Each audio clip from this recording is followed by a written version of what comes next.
was the fastest it ever like just immediately Yeah, shipped I know. recording. I did have something stupid to say this time at the start. Yeah.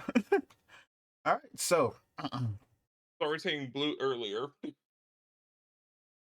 don't worry about it. Anyway, welcome everybody to episode 11 somehow of the Out of Pocket podcast. We are back. I'm literally not keeping track of the number.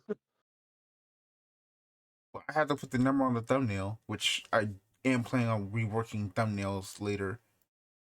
Like, I probably could like remove part of this thumbnail and like make it a little better. Like first version is great, but time to kind of Right, change right. things up.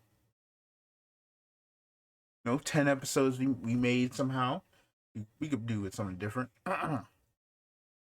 Anyway, 10 episodes about someone quitting or like rage quitting a stream. You gotta love it. what about somebody rage quitting? We've gone 10 episodes without someone rage quitting. Yeah, Gotta count for something. yeah. Join us on episode 15, where that's the finale.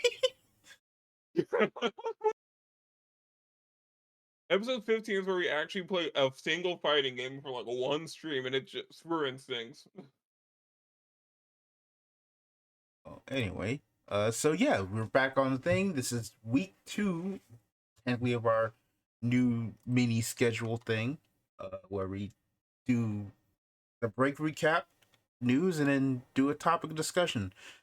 On that note, here we go. Break recap. So, Zeta, Hey, how was your break? uh, I mean, nothing happened besides work being completely empty almost. Like I've just been like asleep at work all day for like 2 weeks. Tablet died as well. So I hope everyone enjoys both to the people watching on Twitch or like the video feed. Enjoy seeing this chippy version of me forever, or at least for an extended period of time. I cannot use my model anymore Wait, for what? now. So the way VTube Studio works, that like I kind of need like an iPhone or like an iPad, like their super special Face X tracking or whatever. The iPad I was using is dead. No more. If I turn it on, it will explode potentially. Huh? What kind of iPad you Battery swell, got? battery swelling. Oh, Yep. yeah, that'll do it. Uh huh. That's fun. Okay. Well, on my break, yeah, hello. My name is Zechs, and I have a gun problem. Hi, Zechs. So, so earlier today, I went to. Oh shoot, my earbud came out. My earpiece came out. Yeah, I went to Hobby Lobby. I'm like, you know what? I've been to one Hobby Lobby that's always like close to my house. I've never gone to the one that's like not far away, but it's like farther than usual. So after work, I just say, let me just drive on that one. That's a big Hobby Lobby. It really is. And so I was like, you know what? Let's go see what they got. And so they had the Master Grade Gun of Virtue. So I copped that. Also, thank God they have that 40% off sale for plastic for model kits. Because I would not be able Or to you afford would if all you this. broke. Yeah. They're the enablers of the crack. Uh, I saw like one or two like Gundam Breaker Battle Log kits, but I decided to do what I normally do is anything that's IBO related I got. So I got the Barbatos. I just copped it. And then I'm like, I'm like, okay, you know what? There's only like two real gunpla I really want. I'm free. I already have a thing which I'll talk about in a second. Everything else was kind of just like, I'm not really that interested. So as I'm leaving, because like we're like right next to like where the hobby stuff, well, it's all hobby stuff, but like the plastic, the model kits and like arts and craft shenanigans are. Like there's like literally like a section which is like a bunch of like random stuff that probably is there. When I went to the actual, uh, when I was walking on the way out, which I had to come back in because I needed to get a new like photo frame for this picture. Uh, I saw a white box, Yeah. the whitest box of a Gundam I've ever seen. All right. Guess what? Guess what the box? Guess what the Gunpla is? Oh, Gunpla really white box. I'm gonna say Poggy's Flugel for 500. No, it is the Unicorn Gundam Verka. I got a version Katoki. All right. Yep, it's the Verka, and it's also funny because I'm like, you know what? This should be the last one I buy for a while, barring like a double O riser goes on sale there or something. Because my first, I think my second Gunpla of all time was the Verka of the Banshee. You can finally complete the set. I mean, it's more like I can redeem myself because that version that build of mine was so bad. Oh. I remember I literally broke like the the top part of the hole where like the neck is supposed to be during the build because I didn't know how to cut properly. So now this is kind of like my redemption point. It's like I will do this and I'll get it right and it'll be the cleanest Gunpla I'll ever do.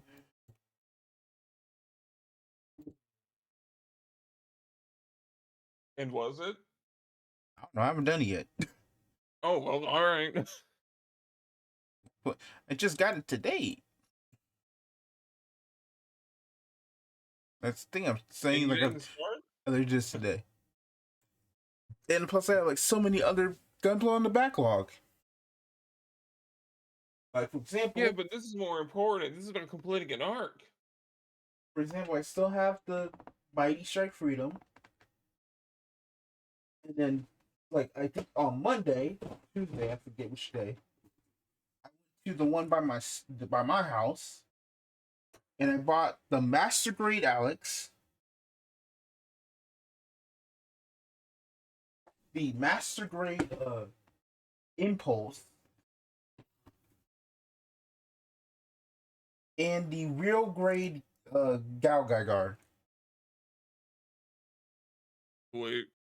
So I got those to do, not including the fact that I still ain't done uh the Justice, the Master Grade Justice and the Providence. I got in my closet too. So like there's a whole bunch of Gunpla that are still just like on the waiting list.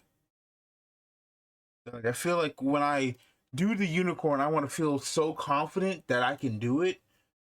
It'll be my best like build yet.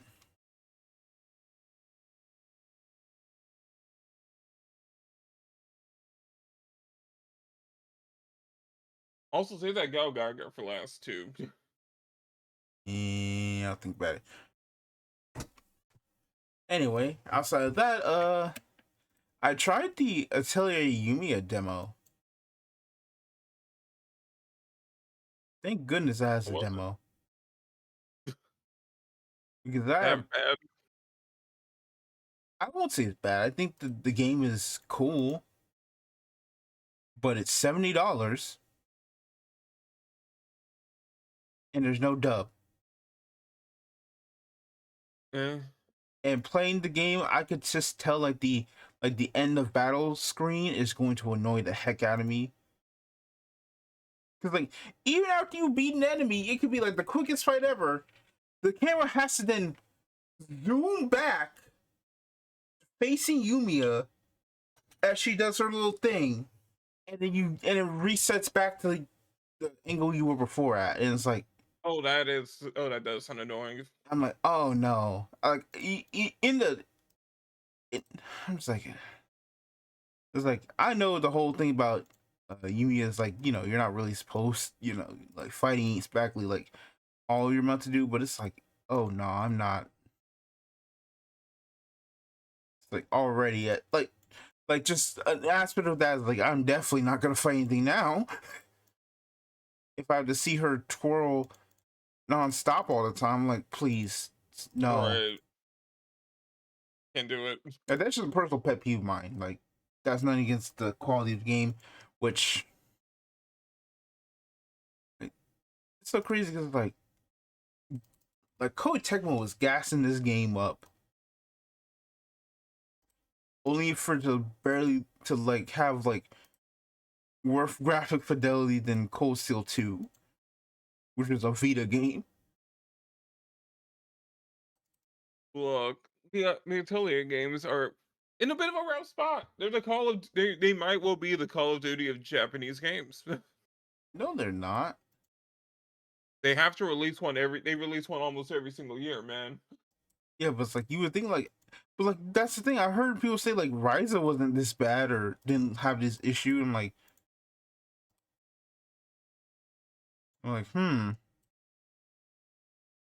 that's odd. But it's like you put this on a gosh dang PlayStation state of play, and I'm like, no, it was PlayStation state of play. Or was it Nintendo Switch, Nintendo Direct? I forget.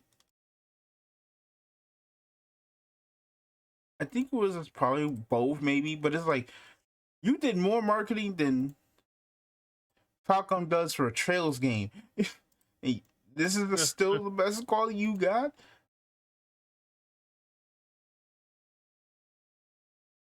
Like this is supposed to be your new like moneymaker. Look, Dynasty Warriors Origins took all the budget, okay? I guess so, because I don't know what else could have happened here. And Warriors Abyss took what was left.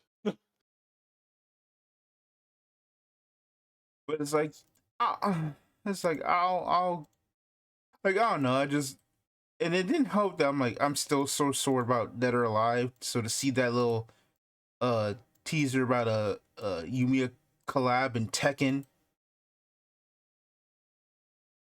kind of hurt me a different type of way. It was incredibly adorable. Don't get me wrong too, but it's like really. Like you're not batting 1,000 here with me, Yumiya. I'm just letting you know right now. You're not a good. Look, Your first impressions ain't going so hot. I'm just waiting for Goju Wolf in Tekken 8. It's gotta happen. No, We need the Super Sentai character in Tekken. you already have that. It's, Yeah, but besides Lars, I was mostly talking about Lee. I mean, kind of both, yeah. Like, Shaheen literally is like perfect for being like a writer. So Right. much so, I literally got my ass beat by one who was wearing a Kamen Rider costume. Like, legitimately, it was almost perfect, and they just hit me with the rider kick every single time. I'm like, gosh, dang. On theme. I was just in shock. I'm like, damn, this is the actual Ichigo. What? Yeah, give me my official Sentai crossover. I will immediately buy the game. I mean, they can't do that. They still have to get through Hasbro. At least if it's a Sentai one, it's like, yeah, no, Hasbro still got to deal with that. Unless it's a super new one, that probably wouldn't be part of the contract. Alright, so you want to talk about you want to talk about the whole potential Disney Yeah, Plus show? Yeah, so Power Rangers might be coming back with a Disney Plus show. we'll call it the mini Toku section. 'Cause there's some other cool stuff. I mean, interesting news. But yeah, I saw that. I mean, you were the one who I let was me like, know. yeah, Like I was literally outside, like cleaning my garage, and I saw your and out message. of nowhere. Yeah, Disney Plus, Power Rangers, we're back? Question mark. I don't Like know. Like for what I can tell, like it it's can't be any worse than Cosmic Fury.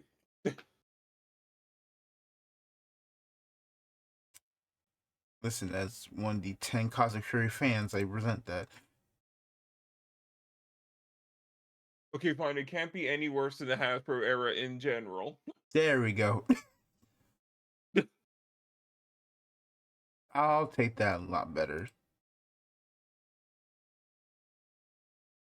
Like all they have to do is avoid that trap that like Neo Saban and Hasbro got in, where they were like, we need to write this show entirely for 5-year-olds, except for the final season where it's for 7-year-olds.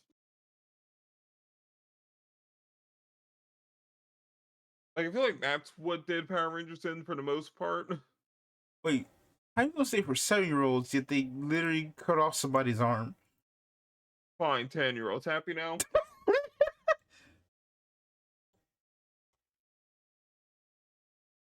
Listen, we can't all be Japanese Power Rangers.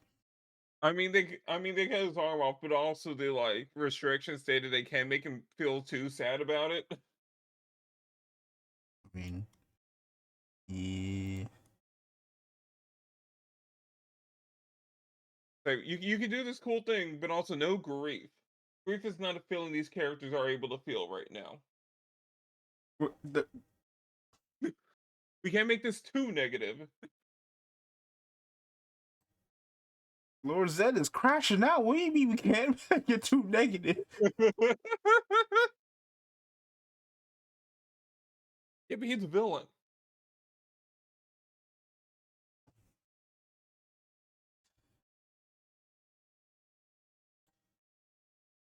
But like this whole thing like got me really thinking about like the late first Saban era.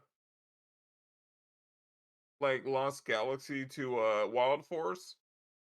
Uh huh. From like how was this not continued, right? Like, I feel like that's where they kind of hit their stride as a show. Like, all right, fan base is older. We're gonna start switching from like I mean, our the old days answer's. to like a more daytime show, and I'm like, that was freaking perfect atmosphere. I mean, the answer is simple. They sold it to Disney. We Yeah, know about Disney. that's so Ninja Storm. I know. I mean, at least Ninja Store was fun. Sure. Then we kind of got back. Then it's like at least they were like, "Hey, we'll at least keep everybody." And it's like go from there. So it's And like, then my brain just kind of turned off around like Mystic Force.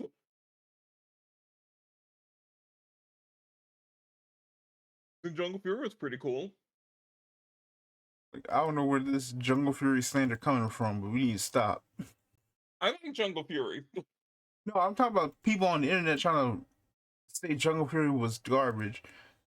It's all Samurai fans. Samurai fans are trying like some crazy campaign. They've been at it for past like year. Like, Like I don't know what to call it. They're not Gen winners. They're more like I got into Pokemon during Kalos. This is my Gen 1. And now we're running like some crazy campaign. Like this Neo Gen 1 is better than all of your previous stuff, alright? I mean, Only way I can think. honestly, I think I'll be completely honest. Like, if you dislike,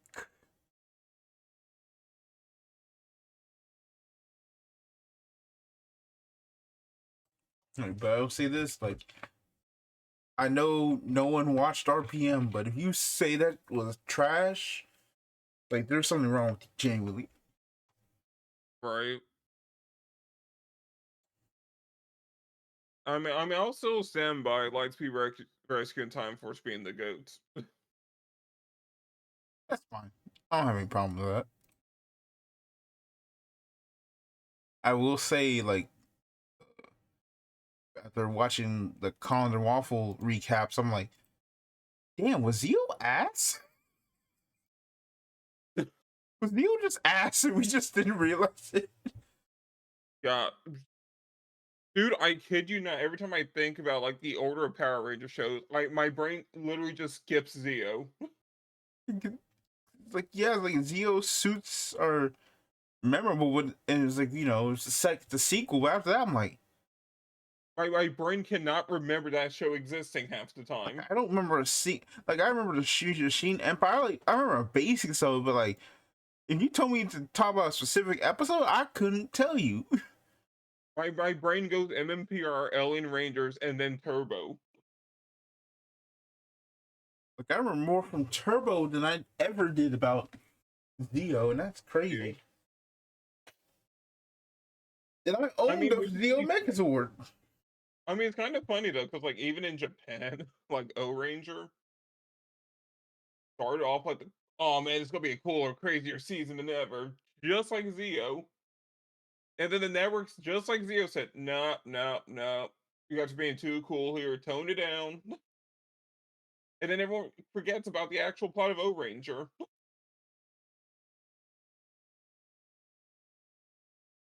They don't even remember what O Ranger like does, like power wise for the characters. They make new stuff up for them every appearance now. Even in the newest show, it's like, wait, guys, when were the O Rangers able to create pyramids? They can't. Oh. Oh, we're still making stuff up. So don't worry, no one's seen Zeo or its equivalent. No one remembers it. I mean, unless you're unless your name is Roy Chiato, then yeah, no, I don't think anyone else has really seen. Right. But Like I can't even remember the opening. Zio? Yeah. They have anything different? It's like stronger than before. You don't remember that? You know what I remember? Zio. My brain literally just goes shift into turbo. Oh my god.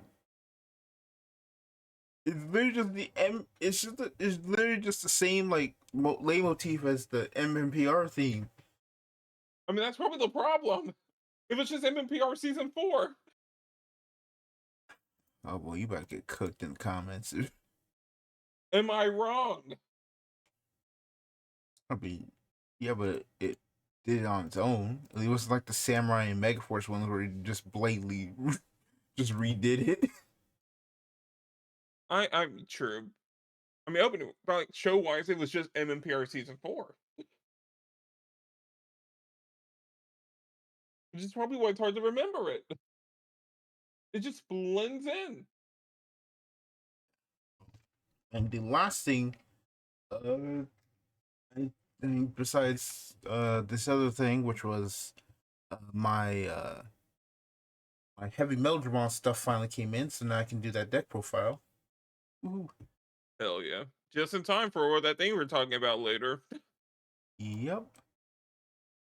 I mean, depending on what it actually is, that depends. But regardless, uh, after that, booted up Zenless for more grinding on trying to get Onbe built and farming so that I can still add more more stuff for Wuthering Waves to make sure I get Zani this time because I won the 50-50 on a random 10 pull on Hell yeah. Brant. So now I pulled Brant, even though I really wasn't wanting to get him. It was just dear luck after I already just won on Phoebe. So I am highly likely I'm going to miss the 50-50 on Zani. Yep. And then I'm still debating on whether or not I want to actually pull for me day or my day in Star Rail because I'm like, I don't even know if I want to pull for him when like Casterus is like almost must have at this point.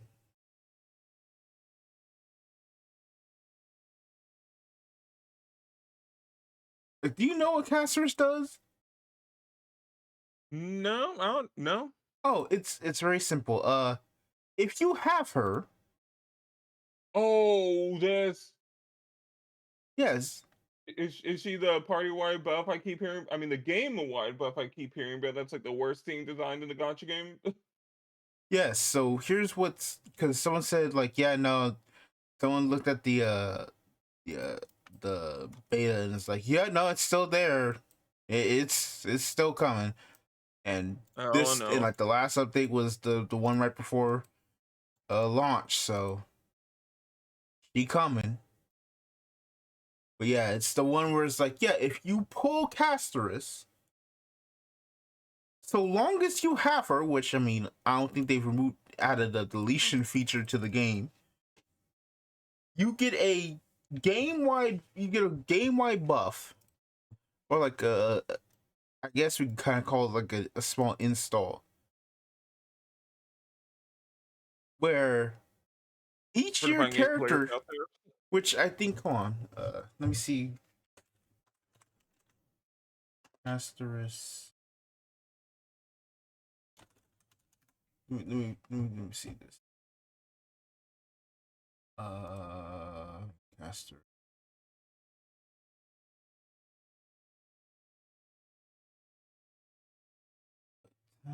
Support. Yeah, here it is. It's her support thing. After obtaining Casterus, or when Casterus is in the current team, receive the following effect. In battle, when an allied character receives a killing blow, all allies that received a killing blow in this action enter the Lunar Cocoon state. Characters in Lunar Cocoon delay becoming downed and can take one action normally. After the action, if they receive healing or have a shield before their next turn, Lunar Cocoon is removed. Otherwise, they will be downed immediately. This effect can be triggered one time per battle. Oh. So Oh she, boy. so she can, for one time, every battle, literally prevent an ally from dying. That's why would they add this to the game? Not only why would they add this, the fact that they stood on business with it. After it was like, no, do not put this in the game. This is creating such a dangerous precedent for every other gotcha game. Not just the Rigachi, every other game, every other character in the future. Yeah. It's like, yeah, so long as you just own the character, you basically get a guardian angel from League. It's like, what? And I can't wait for it. If you have a comp, if you've ever pulled a copy of Max C and you get a Master Duel, you get the Max C the opponent at the start of at the start of their first turn. That's a dueling skill. Oh my, they gotta add it. No, no, they don't need to add no more skills to duelings, bro. Look, it's at least simpler than every other skill text wise. No, I'm saying that because that would be like no, because I'm like saying these dueling skills getting out of hand. Yep. Like how both formats in tier 0. Right. Like, how that happened? What's going on over there, bro? Dude, I don't freaking know. Oh, I forgot we were talking about like Sentai. The trailer for the teaser, the pre-teaser for the next Ultraman series dropped. Oh boy. I call it a pre-teaser because it's just a character posing for 40 seconds. Mm. Like a who am I? I don't know. Find out later.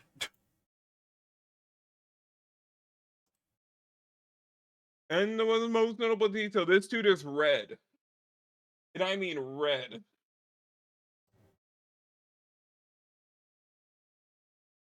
We Okay. haven't gotten we haven't gotten like really red main ultras in a while.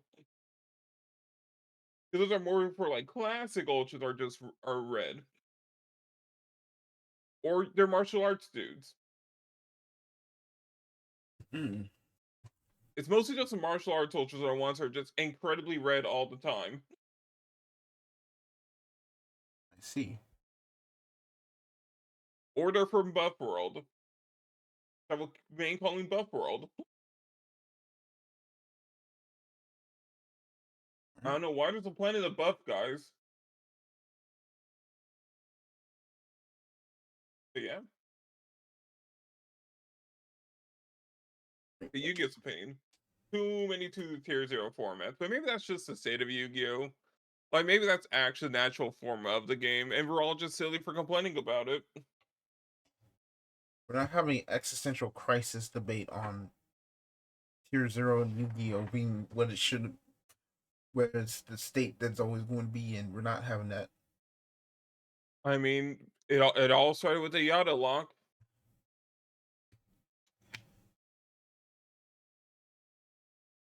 Anyway, yeah, that's my week pretty much. That's my break time.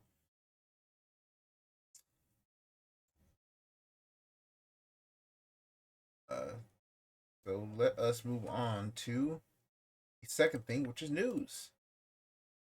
No. Yep, and we got approved. Quite a bit. Yep, quite a bit. Da-da-da-da-da.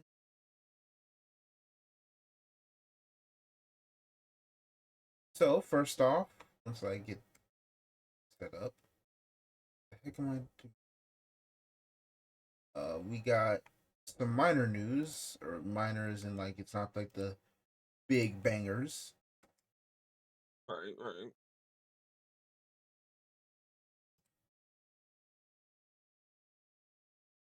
Set up. So first on the docket, no new TCGs were actually shown today. Done. Nope. That's wrong. Let me. But before we begin, we gotta take a quick break. Give me just a second. Alright.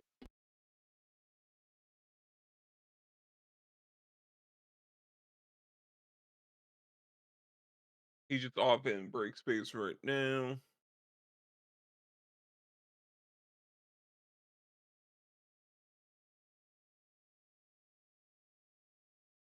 Time for that good old news segment. For surely nothing crazy has happened to card games in the past like 2 weeks. Nothing at all. Or something. Who knows?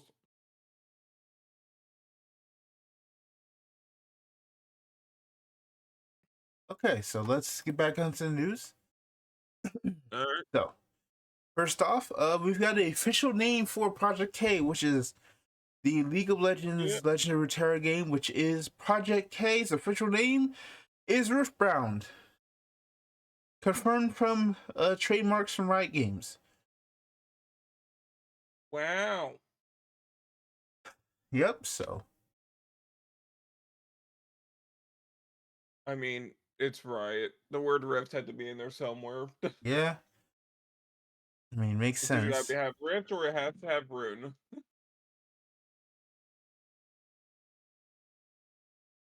Which they couldn't use Uh, Rune because that just would add more salt to the wound. So yeah, that's pretty much it. It now has a official name, so from now on, it'll be known as Riftbound. It's crazy that Project L and Project K were much better names than the actual ones they announced. I mean, Riftbound's all right. It's just not. It's alright. It's just not as. And at least 2XKO is original. Double knockout.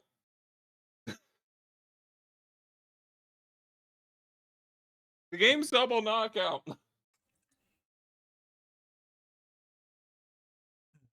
It's pretty bad.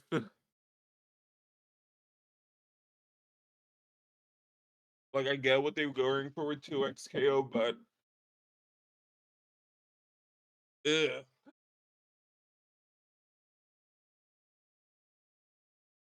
There had to be a better name. Somewhere.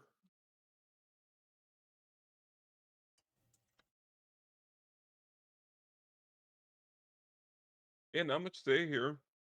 Yeah. Just me. Anyway, I can't wait for all the I can't wait for all the hypebeast closing for Riftbound. Based on that trademark. mm, Also, Riftbound League of Legends is that looks so silly trademark wise. I mean, I get it, but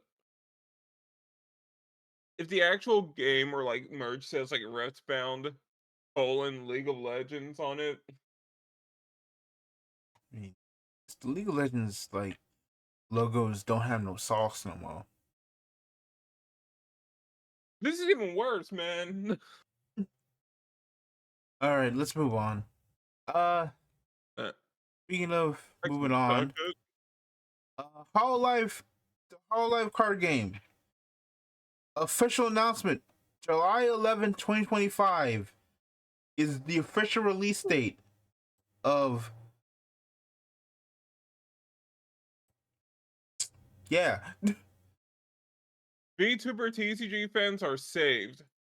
Finally, something good. which Oh shoot! Hey, truck trade. hello people. Hello, people. Hello, hello. Of course, Dude, I interrupt this podcast all the time. Don't worry about it. There's just one of many tangents.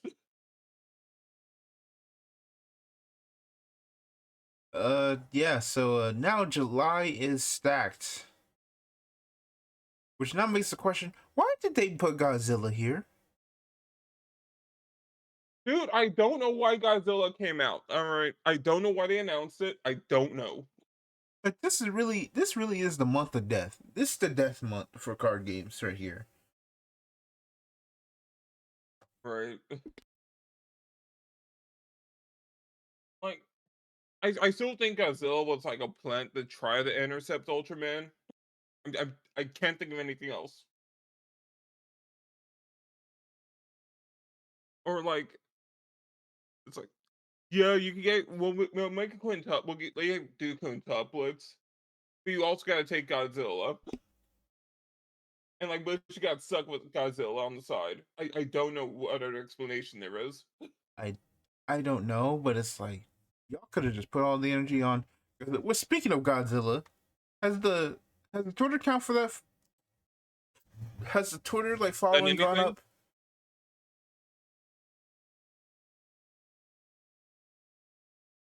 Industry playing card game. I'm telling you. Oh wait, can't see follow count. I'm dumb. Oh my god, it is coming out in July. Why is Godzilla coming out in July? I told you,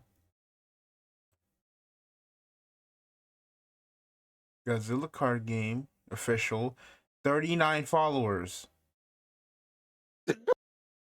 Yeah, so many Godzilla fans are left in the wild. Hasn't Me and 38 other dudes. only made one whole tweet on March. Hi, we exist. Hello. Hi, we're Godzilla card game. Hi. This game is cooked. Pathetic. like pretty much like And the one comment is from Covert Go Blue. The one person excited for this game is CGB. I'm so sorry, man. They about to hold you. Dude, go back to Magic. Don't put your name on this. Shoot, him putting his name on it would be the most promotion the game would ever get at this point. Honestly, yeah. Find this. Like I've never seen a card game with less type than Godzilla. All right, never in my life.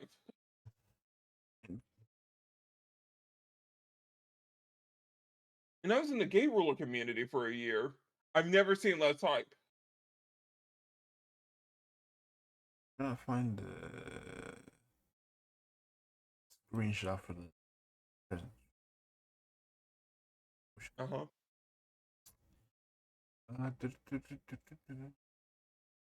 Yeah, mess. What a mess. BDB. Thank God for all alive. I mean, the shareholders meeting is going to be hilarious after July.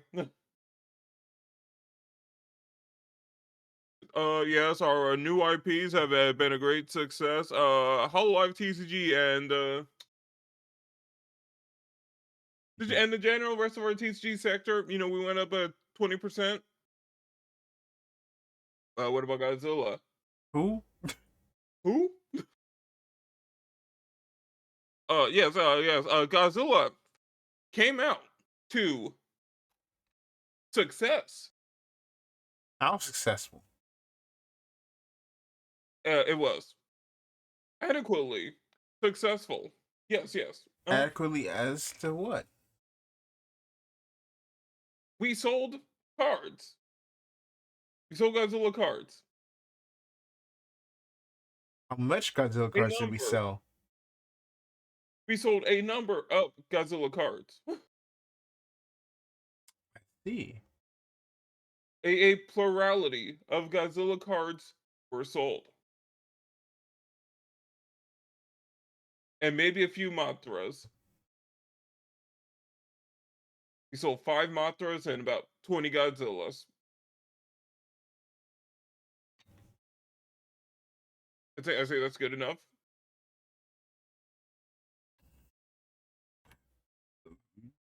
Just trying to figure it out. Now, on to the wrestling part of the presentation. Yes, focus on the wrestling now.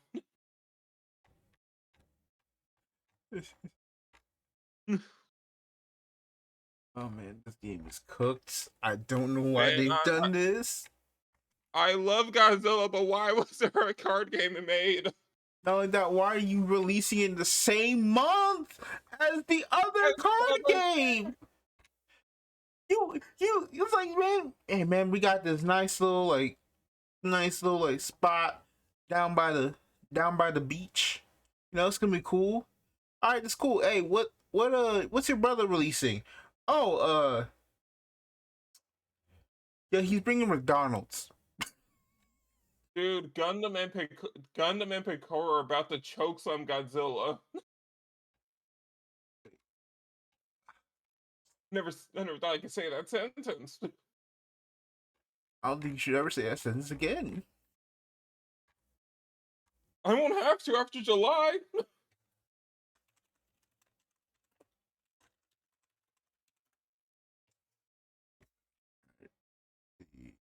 Like, how many sets do you think Godzilla's going to get? Here we go. Thank you, guys. 4. 4. Because I can probably tell that's all they've already planned out already. So about 1 V card's length of a tenure for a card game. All right. Oh man, I'm so glad we don't have V card news yet. Dude, the most news I've seen from that game is that they're like, I guess they're selling. Shoot, what was it? Like cases to put your promo cards in, or at least like they were giving them away. Oh no, wait, I forgot. There was one other news little thing that came out. No, it's not just that. They were selling. So you know the God card, right? There's like The one of every VTuber that's like in like this gold border, which oh yes, looks yes, super. The rank 10 super ultra duper cinder. which looks gaudy as heck. I'm not gonna lie. It's like, God damn, this is bad. I mean, you've seen some Vanguard rarities in the past. I know, but they had this whole thing. Let me see if I can find the actual like tweet itself because it probably is like important here. For sure. On dun, dun, dun, dun, dun, dun, dun, dun.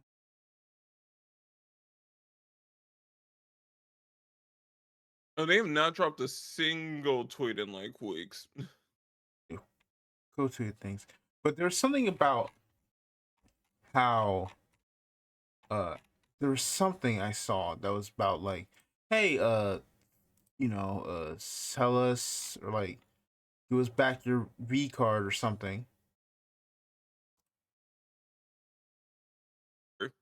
And card gallery or like your godware or something, and we'll something about like giving the card back to the person. Wait, what? It's like we can see if they want it or something. Okay, that's what it was. All right. Yeah. Oh. Upgrade your VTuber award card promo card to an official V card slab for a limited time. Upgrade now. Oh wow. Okay. So And the slabs have RNG drop rates on them. so they Oh actually god. they took it down. So here's the thing, like someone apparently had found the had found out that on the site, if you Research go and to like the contact. God Rare section, Yep. like apparently they had a auction for Sayu's card, a gold card. It was started and it had a thing of $1,000.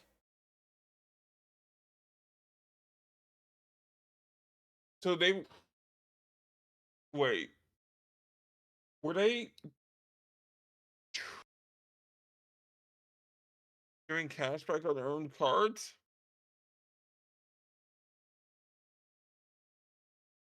It is implied from the knowledge that I have, and again, this is all speculation. I don't have any full knowledge of this. There was a video Am that I I know I right? saw. I Am I know I right? saw I it, and am thinking again. I even like saw the site itself when it came up, and it was true. They were auctioning off their one of one god cards, and it's assumed they were like kind of like buying it back from like the players, and they were re-auctioning them off. Oh no.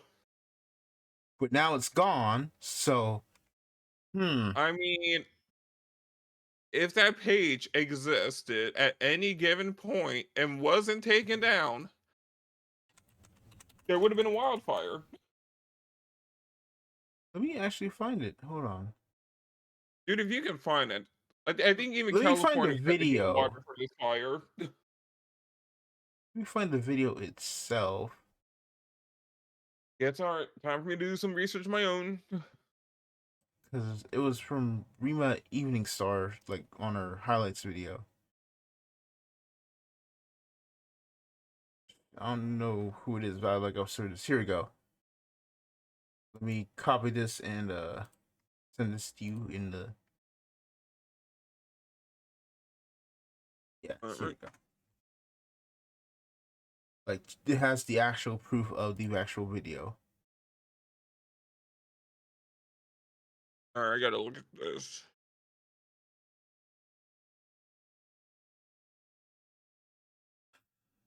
Man, we were almost free of V card. We will never be free. We will never escape samsara.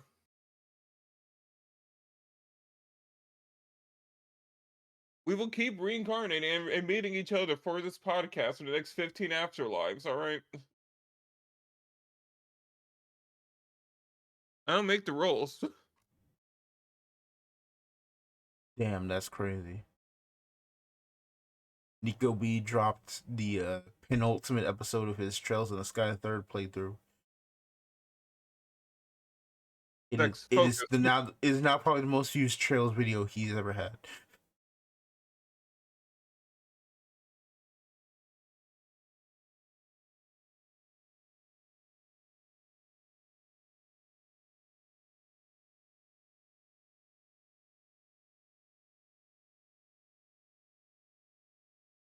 On the side, you see it? I did see it. Oh, uh,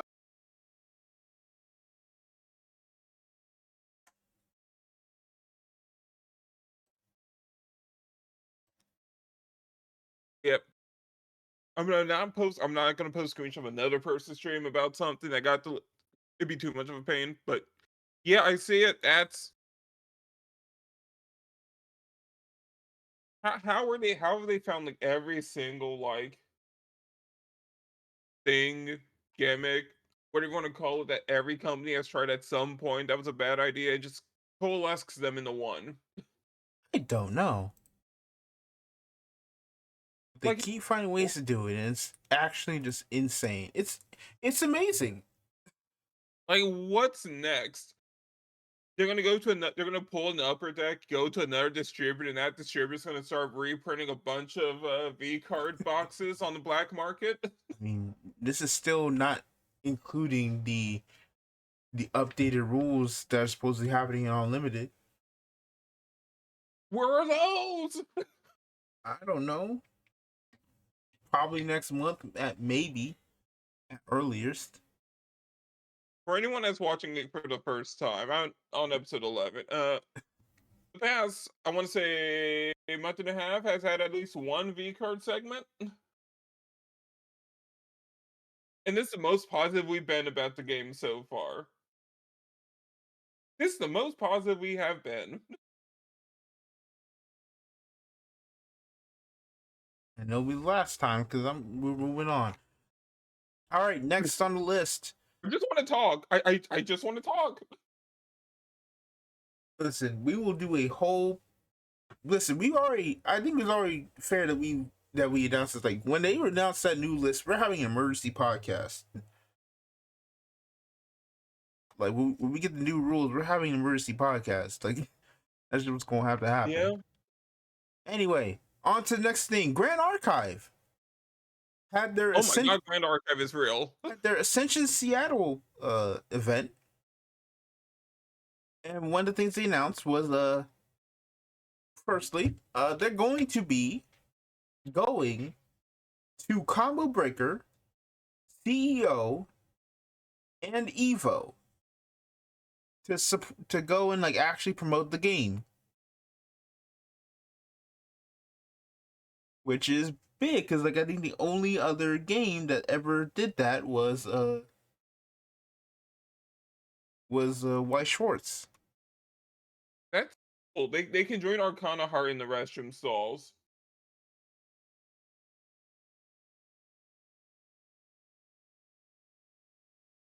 I'm sorry, Arcana Heart players. That's a straight bully they need to take. I apologize. Oh, and quick update. RIP George Foreman. Yeah. Died literally in the middle Really? of the podcast. Oh god. I thought that was really bad. Oh no. Also, RIP to Jan Swiderman, who is the dude who did Mondo Burger in the Good Burger movie.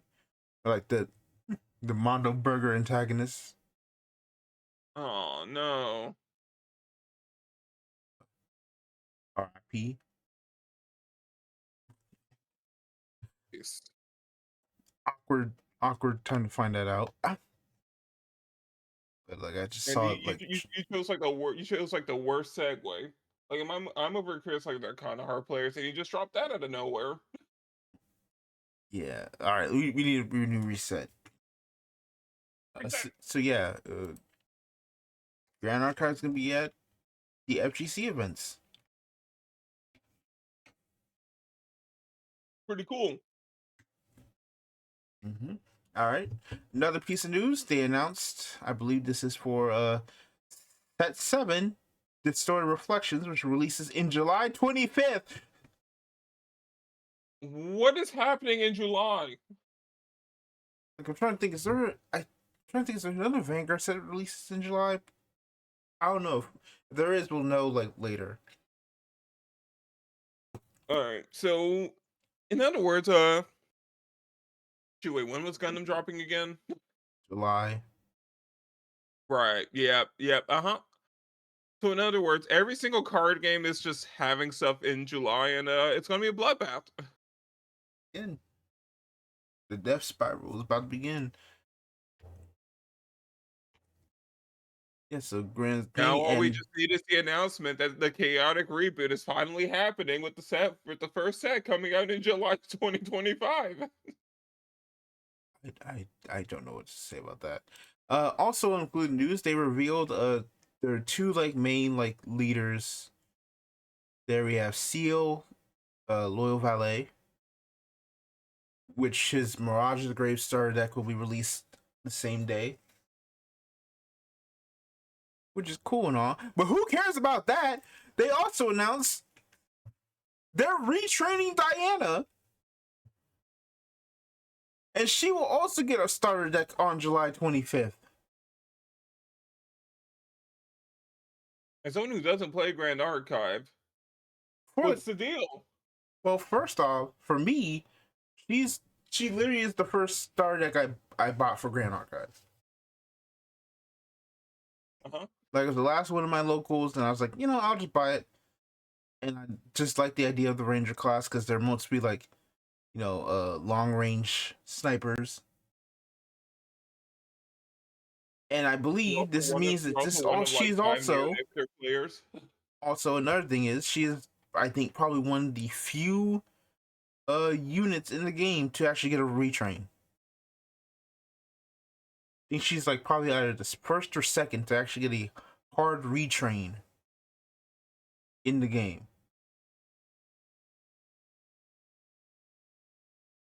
I I guess it makes things want to wait like a while before doing retrains. Yep. So it's like, oh, that's actually insane. Let's go. Nice. Pachu.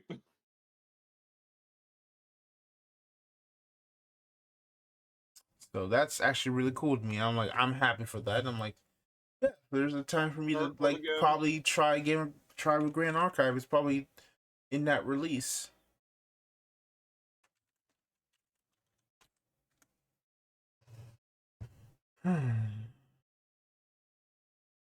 I'm happy for all 20 Grand Archive players. You guys deserve it.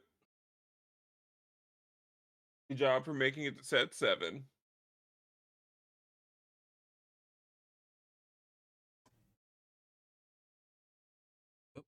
You're cool. joining the July Battle Royale. I'm sorry.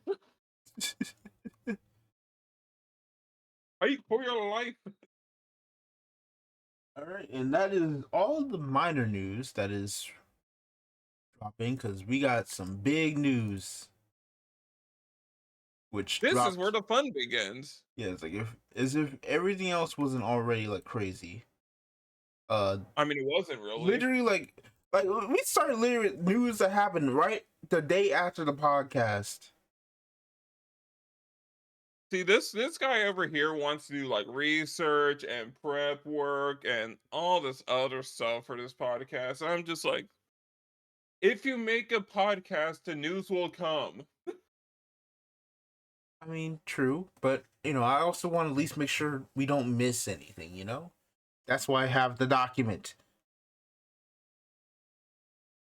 All right, And so that's why we just need like someone to like interrupt the podcast during the live recording, like, "Hey guys, you forgot to talk about this." It's fine. Anyway, now on to the major news, which thank goodness I just cut that out. Goodbye. We're first going to talk about Shadowverse. Shabba-doobie. Worlds Beyond got a special update. And Shabba-dabba-doo. thankfully, they gave us a whole gigantic. What are you doing? What do you mean, what am I doing? What are you shoving doing? Doing for? I was supposed to say Shadowverse. Anyway, speaking of, good thing is we're not getting a July release. Showers will be on releases June 17th. The same day the original Showers dropped. What? Delayed to July. No, they did it because they want it to be the same date as the original Shadowverse, so that they keep the anniversary together. Which I think is cool. I guess we'll do the same. So I guess we'll do the same thing for Shadowverse Worlds Beyond in 2029. This should not happen. So releasing on June 17th, Shadowverse Worlds Beyond, the newest title in the Shadowverse franchise, will be a free-to-play competitive online collectible card game available on the App Store, Google Play, Steam, and the Epic Game Store. It will be available worldwide in Japanese, English, traditional Chinese, simplified Chinese, PC only, and Korean. Already a controversial thing. They said originally when Worlds Beyond was coming out, they would have translations for like Spanish, French, and like a few other languages, and they are not here. A lot of things when they first announced Worlds Beyond. Oh yeah, but this one just disappeared. Like they didn't even reference it. A lot of things disappeared. Speaking of, we'll start with Frame 1. Shadowverse Park. One major change involves the world feature. After reassessing the fishing, mahjong, and dungeons minigames, we redesigned the world into a designated space to socialize and play card battles. Shadowverse Park. Shadowverse Park, or SV Park for short. Players can engage in a variety of activities using their personalized avatars, like battling each other in the lobby or forming a guild with friends. Players will also be able to dress their avatar up as one of the various in-game characters using messages. Not only that, the park will be used to host online tournaments and other fun major events that will be open to players from around the world. So yeah, they basically just said, yeah, no, after thinking about it, we said, yeah, no, we don't need that shit. Get it out. Terrible idea. 0 out of 10. Already rethinking this. Which, let's just talk about this first off. Then what the, like, already, the language thing is one thing. But then you took a whole extra year to remove features. What the hell were you doing? It's the multiverses of online card games. Like, what made you say, you know what we should do? Let's delay our game in almost an additional year. All right? To make it worse. And then the thing about it is, like, I don't think they made it worse. I think it looks better, but it's like very much like you removed features you originally promised. It's crazy. And it's like, you don't wait an extra year for that. So now it's the question of, one, what the hell happened in the middle of the development that made the original delay happen? And two, what happened? What was that delay that it need to, that you said, you know what, let's cut out the other stuff? It had to be something big, because I don't know what else it could have been. I get cutting out the fishing. I'm sick of a fishing minigame in every goddamn game I play. I'm done with fishing. We don't need a fish in every video game. That's fine.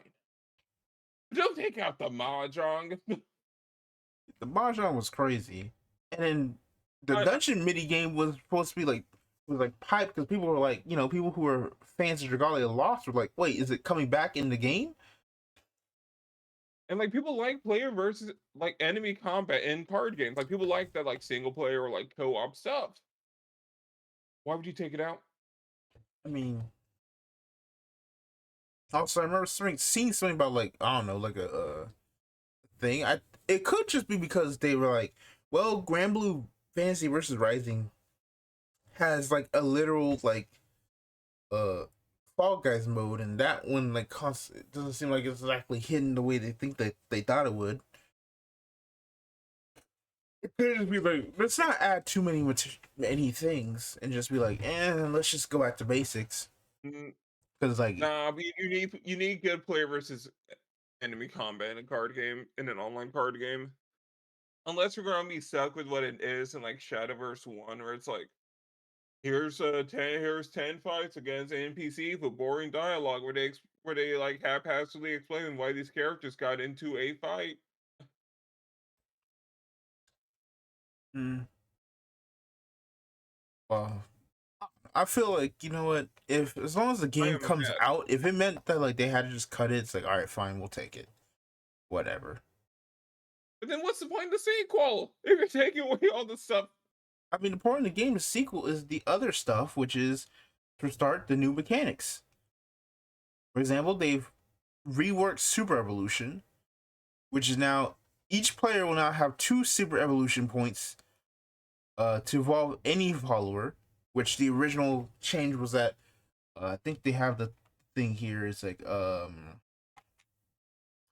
that originally they said that only certain followers would be able to super evolve, but now everyone can do it.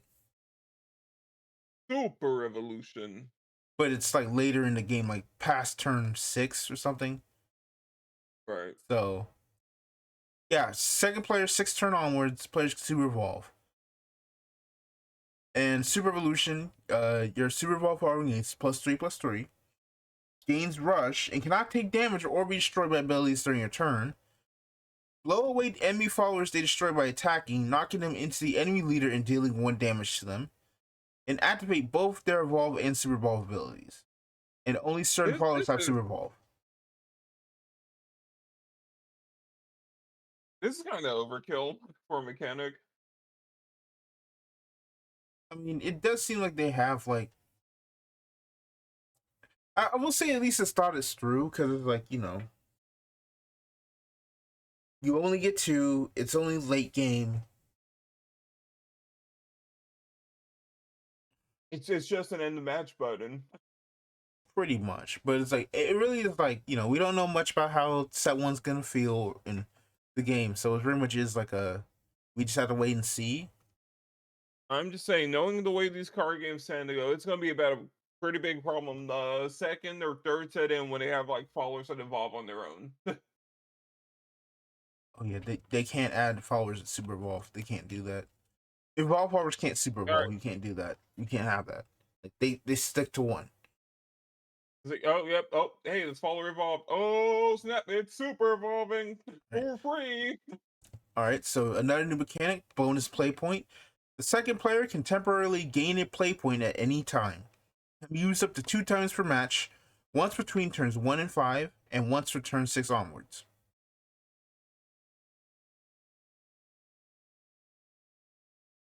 What's going first? Like, I mean, going second that bad in Shadowverse 1? I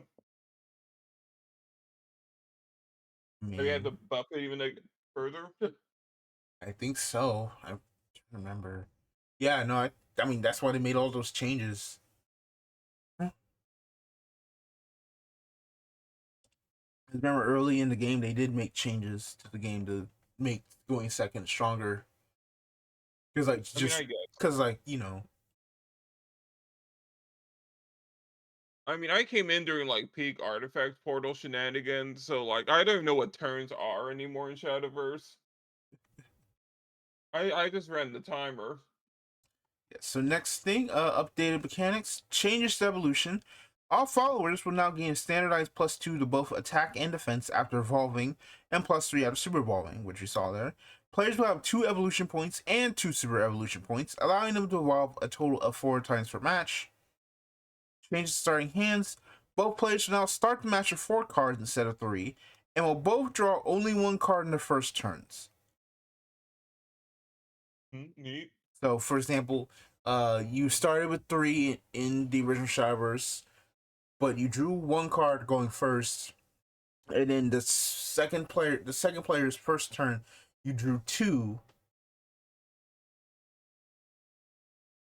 and you were allowed to evolve earlier, so like it was supposed to like ramp up, like going second like allows you to be good, right? Right. So that's more unified, which I have a feeling that's probably going to change depending on how things go later. Mm-hmm. All right, Crust. Several updates have also been made to the Battle UI to make it easier to understand the current state of the match. One such update is the addition of Crust. Abilities given to your leader, now known as Crust, can be easily checked on the bottom left of your screen. A player can have a total of 5 Crusts at a time. So like they show it right here. Crests to show like which card is given an ability, and you can see what card the ability is easily. Man, this kills Bloodcraft. I mean, I know Bloodcraft is about to be killed as we scroll down, Zechs. Don't worry. Keywords, additional keywords to represent several pre-existing abilities have been added to increase the clarity and readability of cards. Mm-hmm. For example, Intimidate can't be attacked by enemy followers. Aura can't be set by enemy abilities. Barrier, reduce damage taken to 0 once before being removed. So they just kind of like just added keywords to make things a little easier to read, right? I don't like any of these. Is it because the current lexicon of the online sphere has ruined them all for you? Well, yeah, okay, solo leveling has ruined the word aura for like the next like 20 years. But I'm gonna save my rant about that show for a different time. Now they're in the main news segment, so I will hold that off for now. You could have said something like that in the in the break recap. You could have done that. Saying you ain't done nothing. I don't know why I'm getting at you. I'm No, sorry. what am I gonna say? Yeah, for the past 2 weeks, I've been like letting my hate for solo leveling stew, and then we'd be in an hour-long stun lock. I No. mean, We saved the super stun lock for the end. anyway. All right. So another thing is with new game means new leaders. And so I'm about to kind of nerd out about this for a bit because while Guess which character's on the thumbnail? I mean, she's Portal Craft. I play Portal Craft. Fine. Sure, that's the reason.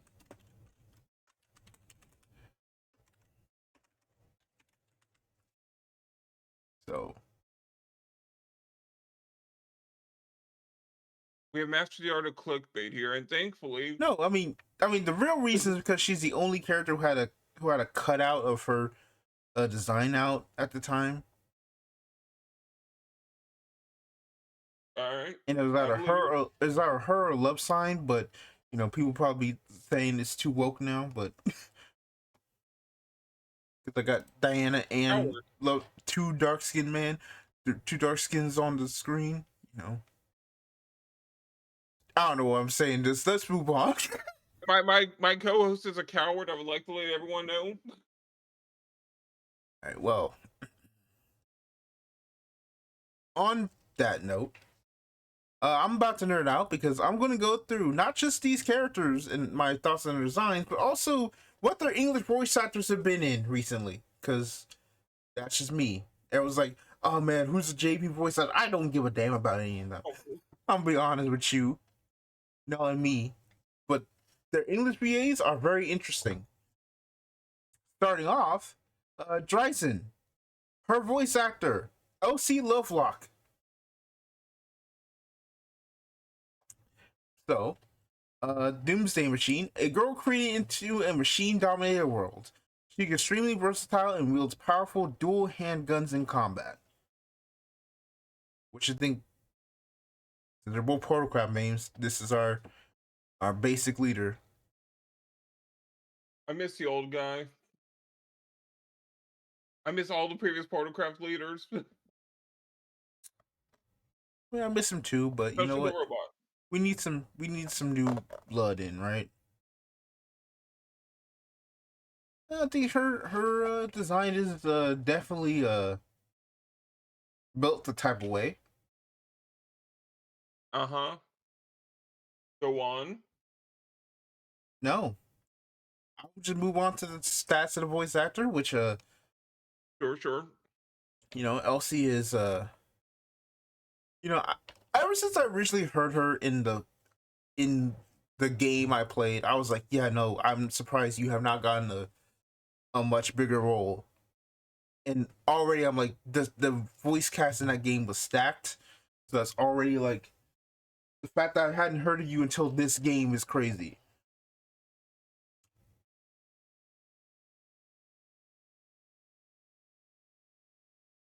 So for those of you who do not know who her like who at least to me what her most notable voice is,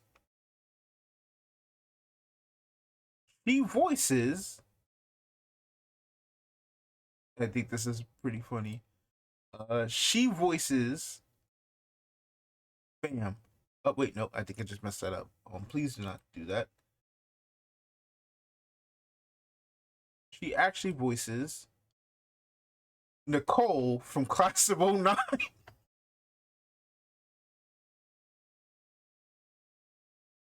I keep hearing about Class of '09. I've never once actually seen what Class of '09 is. What the hell is Class of '09 and why do people talk talking about it?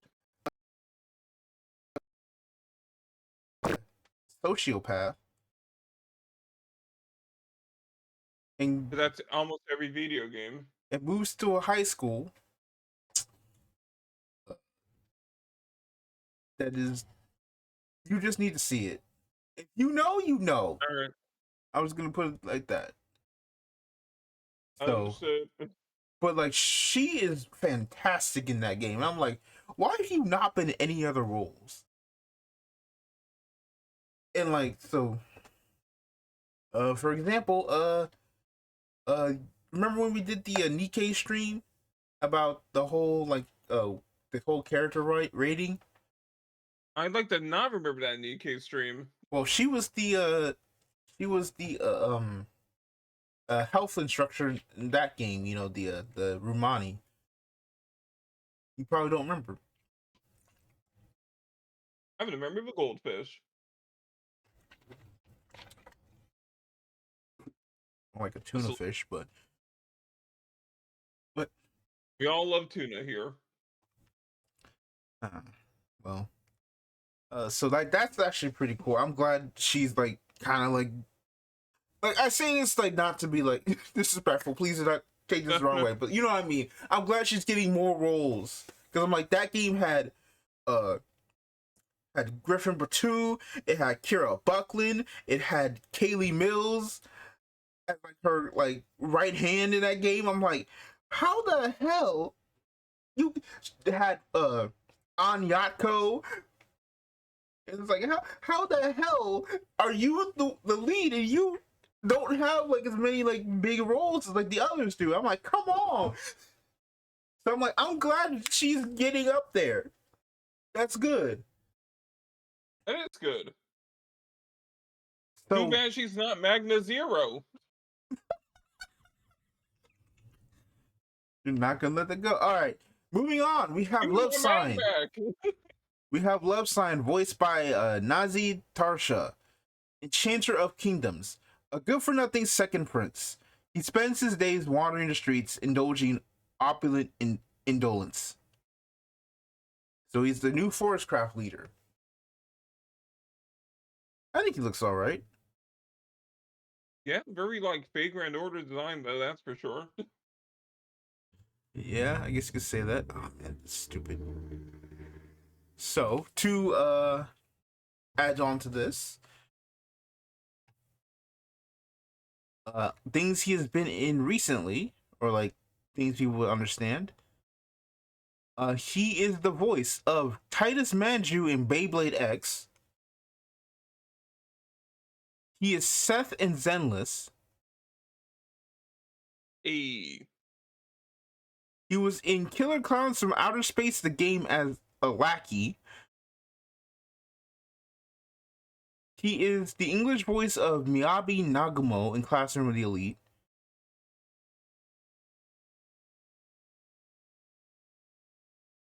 And he is in, if I can find what other thing he also was been here too.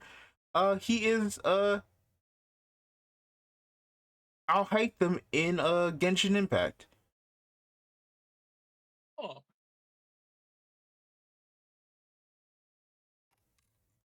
yeah, that definitely very recognizable character. I mean, voice actor.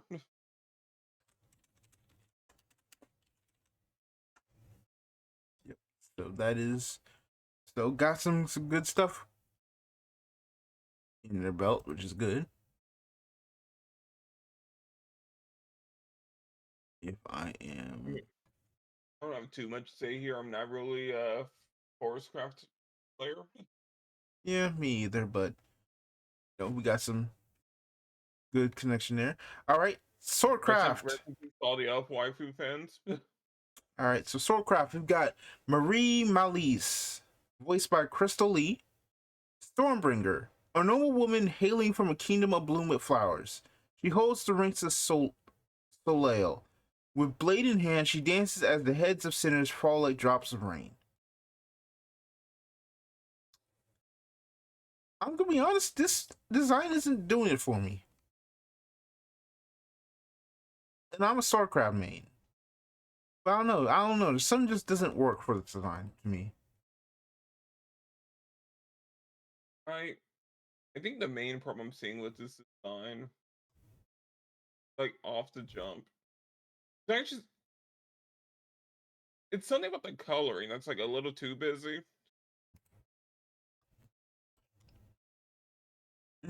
Yeah, I can see that. Like, you have like, oh no, it's kind of this thing. They have red, you have white, you have hints of black and yellow. It's just placed weird, I guess. I think so, yeah. Which is all right. So if I'm pulled this up right here,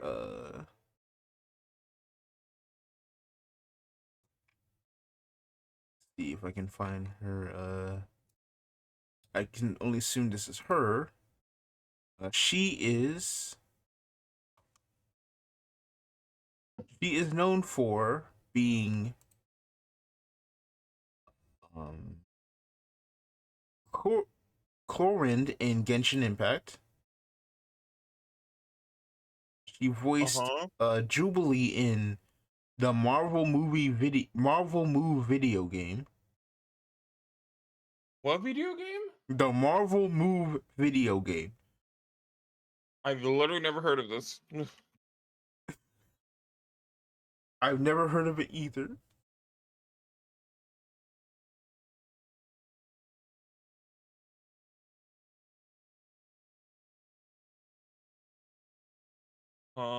Marvel movies have been developed by Six to start the Curse of Zombies run. I used to... Alright. Yeah, anyway. She is Alexandrina Sebastian in Zenless Zone Zero. Oh, finally, someone I recognize. She's in Another Crab's Treasure as Cheeton.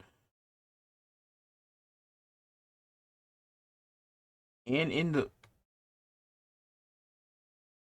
is she did wait, is this true?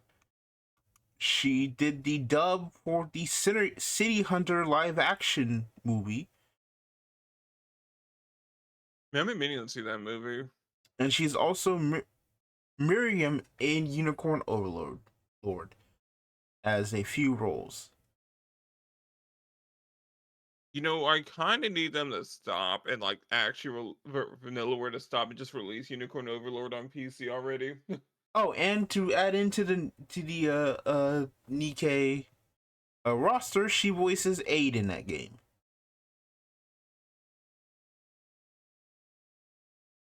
I am sick of Nikkei being a reoccurring presence in the stream. Well, too bad because next up we've got Runecraft with my favorite design of the bunch, Kaori Yurihara, voiced by Jenny Yokobori. Fatal Flame, a Nayata-class archmage from a technologically advanced metropolis. Such is the intensity of her flames that anything she targets turns to I will never ash. be free from Nikkei. So,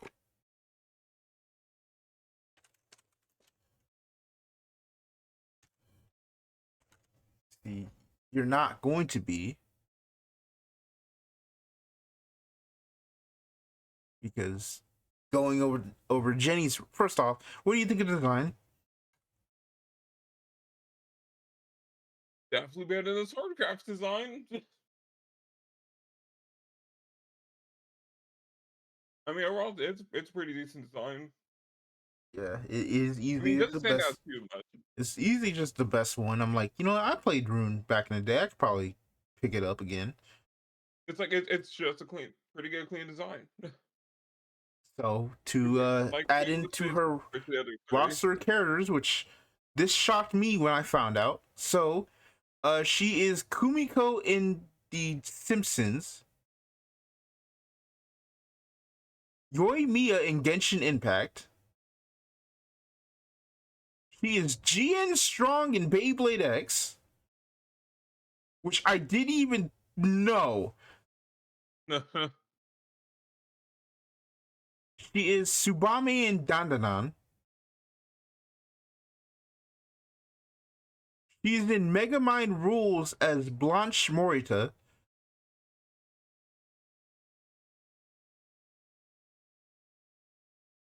She's Nagisa in Zom 100, Bucket List of the Dead. And what a good show, too bad there's probably never going to be a second season. She is Near in Grand Blue Fantasy vs. Rising.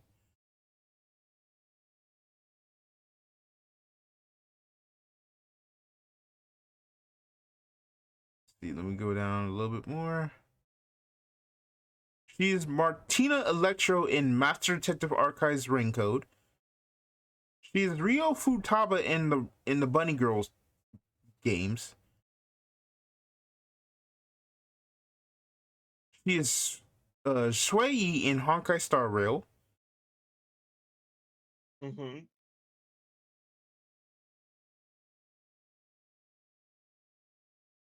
He voices both Diesel and Maiden in Nikkei. There it is. And Maiden is one of my favorite characters, so this already was like, no, you're the perfect character for me. Let's go. Free me from Nikkei. Let's see. Is there like one more character that we don't end on like a Nikkei? Uh,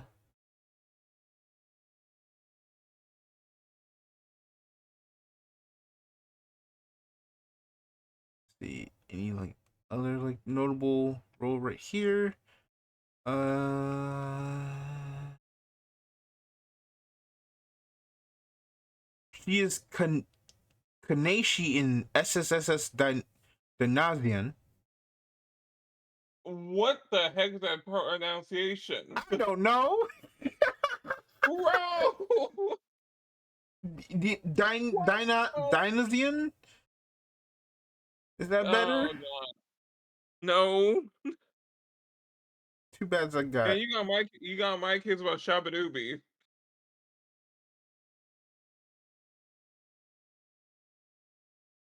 Dinah Zenon. Dynazian on. All right, and that's a lot of like the big notable roles there that she has I done. quit. So already like we got a legend over here. All right, next we got Gallon for Dragoncraft.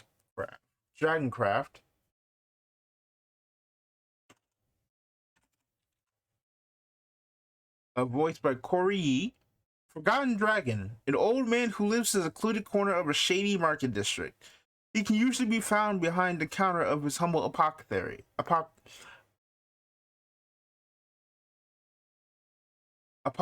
excuse me.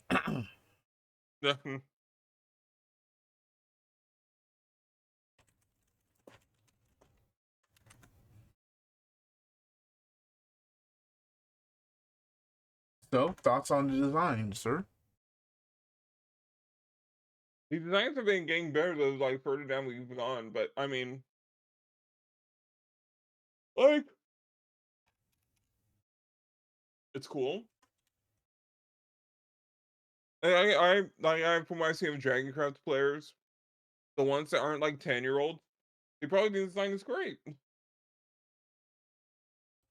But most Dragoncraft players are 10-year-olds who just want to see Big Dragon win. So what do I know? All right. Well, I had to go to a whole different site to find them because, uh, you know, the name's not exactly like thing. Uh, hmm. So for a lot of his series, he is in Kogios Rose of the Recapture as Ash.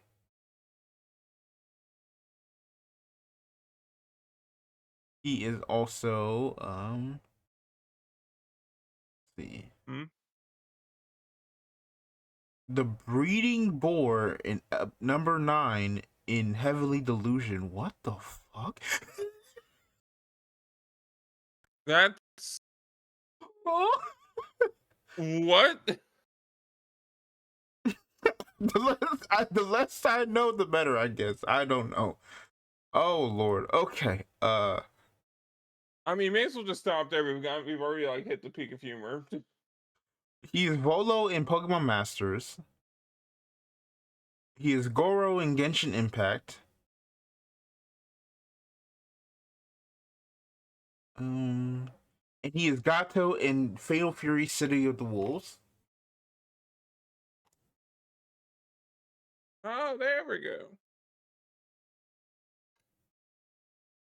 Yeah, it's like, you know,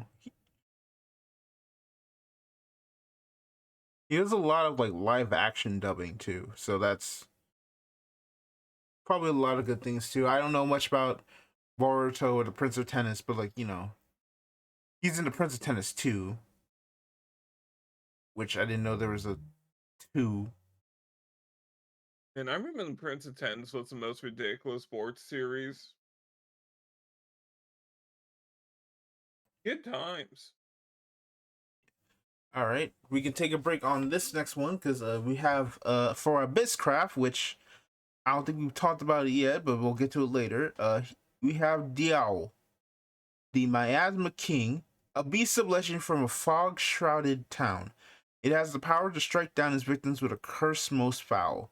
He has no voice actor because he's just a This is monster. just a mob character. He's literally just a monster. They could not.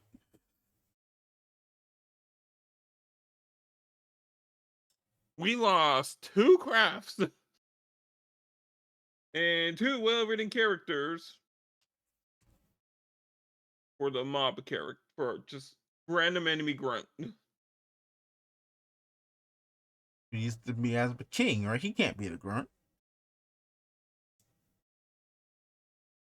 And then the Miasma Overlord shows up during the first chapter of this dude's story, and it's like, oh my gosh. But what do you think of the design, though?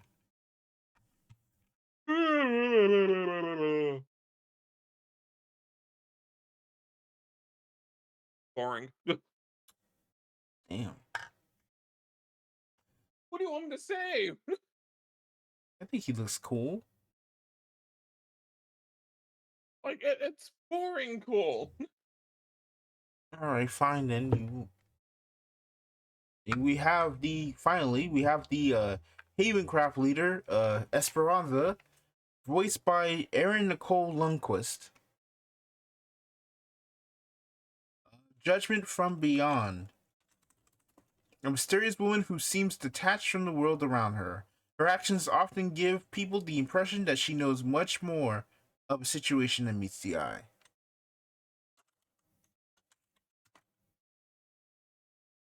He's wearing a gas mask because this segment stinks. How does this segment stink?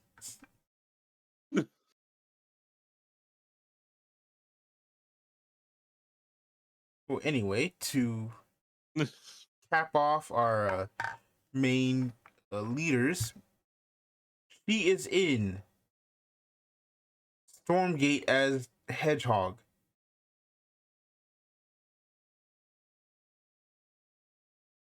Mm-hmm. That's kind of like what they say her known for. First one is Stormgate and just Hedgehog. I'm like, come on now. Oh, Yeah, that's the first one, but we also have her other things. She is in Nina the Starry Bride as Nina's mother. She is Bihira from My Hero Academia. I think I butchered that. I'm sorry. My Hero finally ended like months ago. Not the anime. She is additional voices in Okay, Ultraman Arc. nice.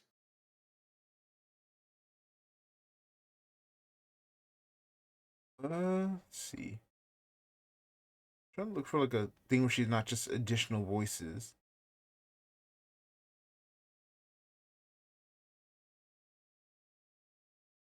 She does a lot of like additional voices. She's in I Am in Love with the Villainess as Loretta Kugret. She's the Forest Princess in Goblin Slayer.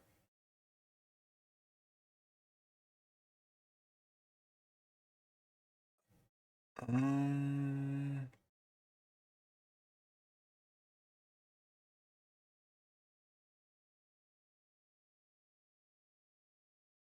wow.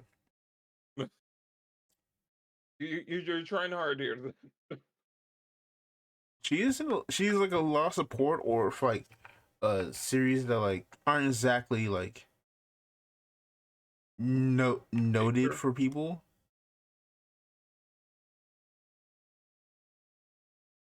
Like that's not to say she's bad. I'm just saying like you know she doesn't have like a banger. If like Right. at least on the IMDb page. She's also in Class of '09 as some more additional voices.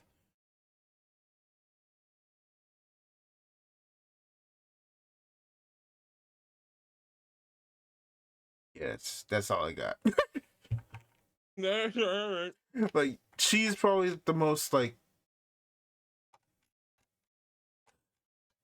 you know no for lack of a better term unknown on this list. Got it. It's not to say that she is. What the heck? What? Hold on. No, her real has her as like Morgan in Ancient Magus Bride. Nothing else on her IMDb says that. I'm just like, what is going on? All right.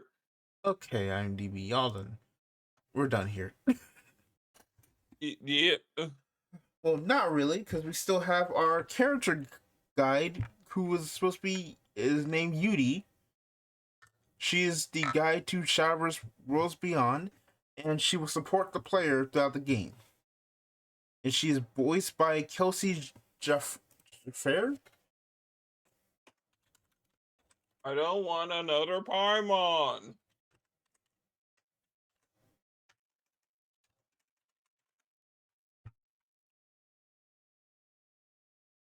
The IMDb. I think this is the yes. Oh, okay. Well, you know what? She has already one big role that you probably know. She is Jane Huh? Doe in Zenless. Woo! She also voices Makima in Death Battle.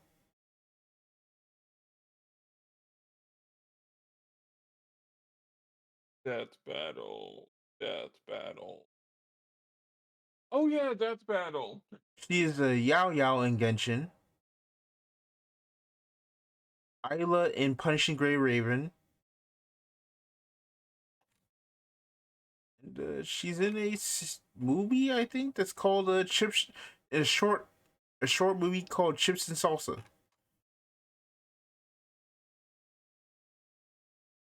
Yeah, The chips and the salsa. so that is all of our player characters for our leaders. So Huh? overall thoughts? Old designs are better than new designs are meh. I know you want from me. Listen, Visual downgrade in almost every way for almost every craft. you're saying that because we spent like 8 years with them. Okay, it's the nostalgia I'm talking. not. I'm not. Okay, I will say some designs are better than The, others. the only one I like more is probably Gallon. Wow, you're just gonna remove Rowan like that? Okay.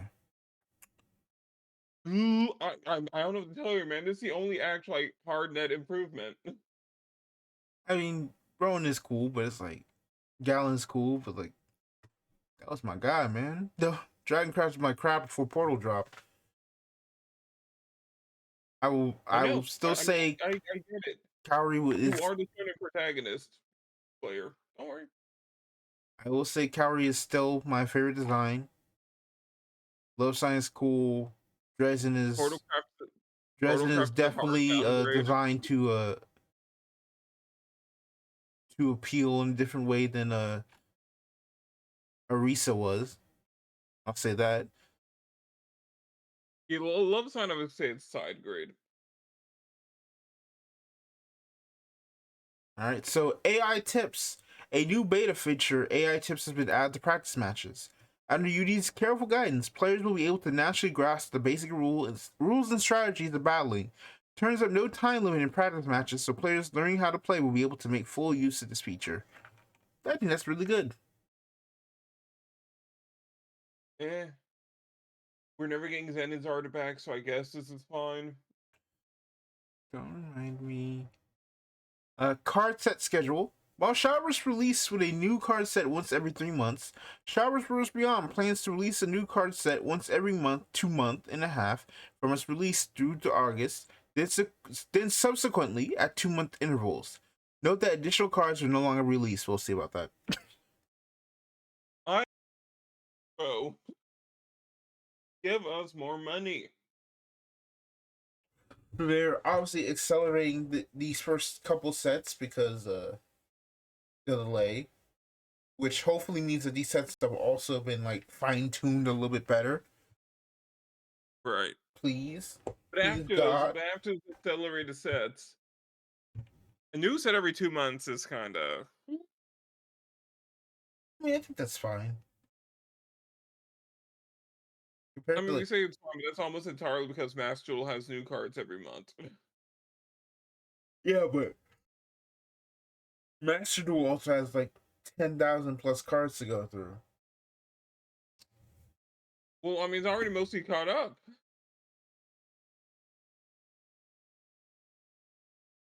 Anyway, We are stuck in we are fiendsmithing in 2 different formats right now. on to another controversial topic: liquefying cards. In Showers, players typically liquefy cards they didn't need for vials to make specific kind of deck. Let me check our sound real quick. All right. However, this resulted in many players only having cards from one class, causing them to struggle when they wanted to experiment with other classes because they wouldn't have cards to build another class's deck.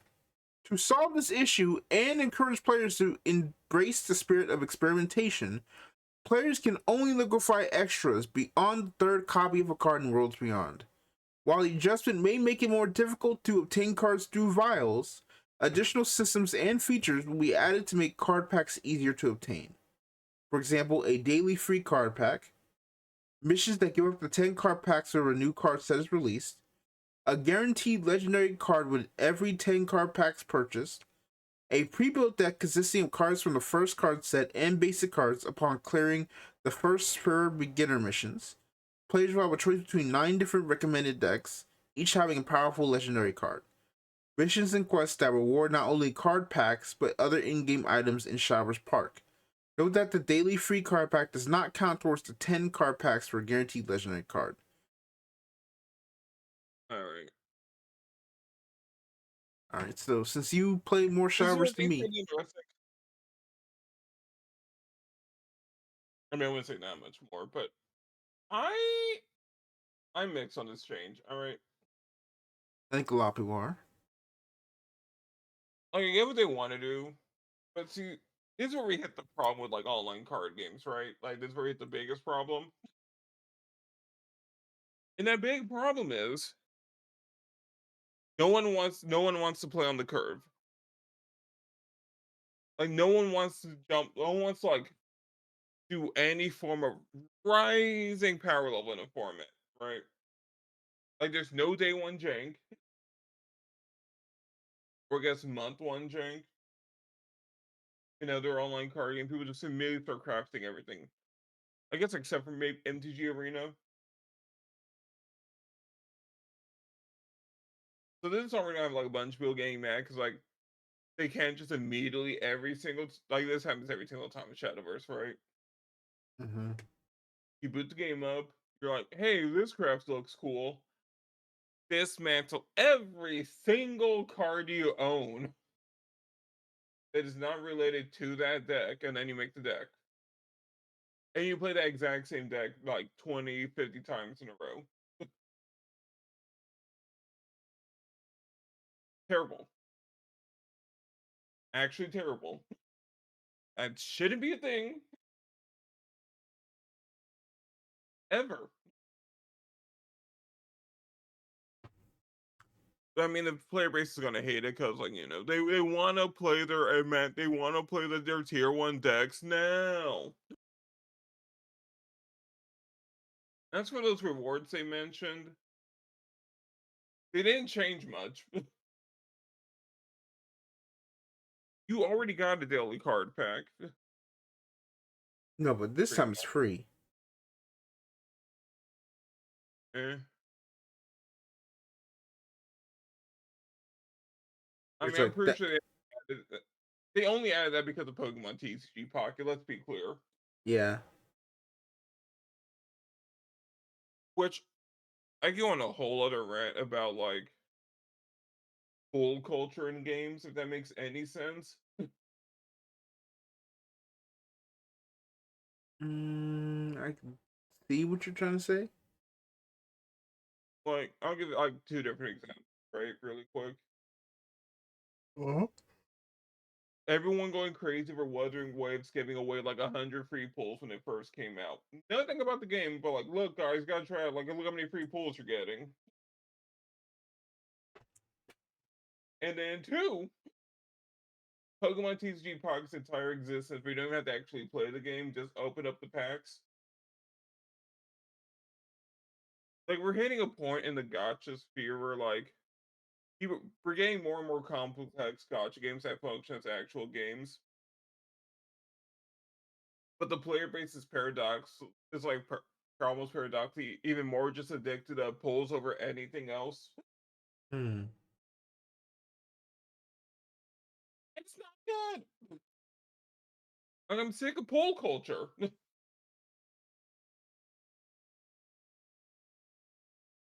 See what you're trying to say.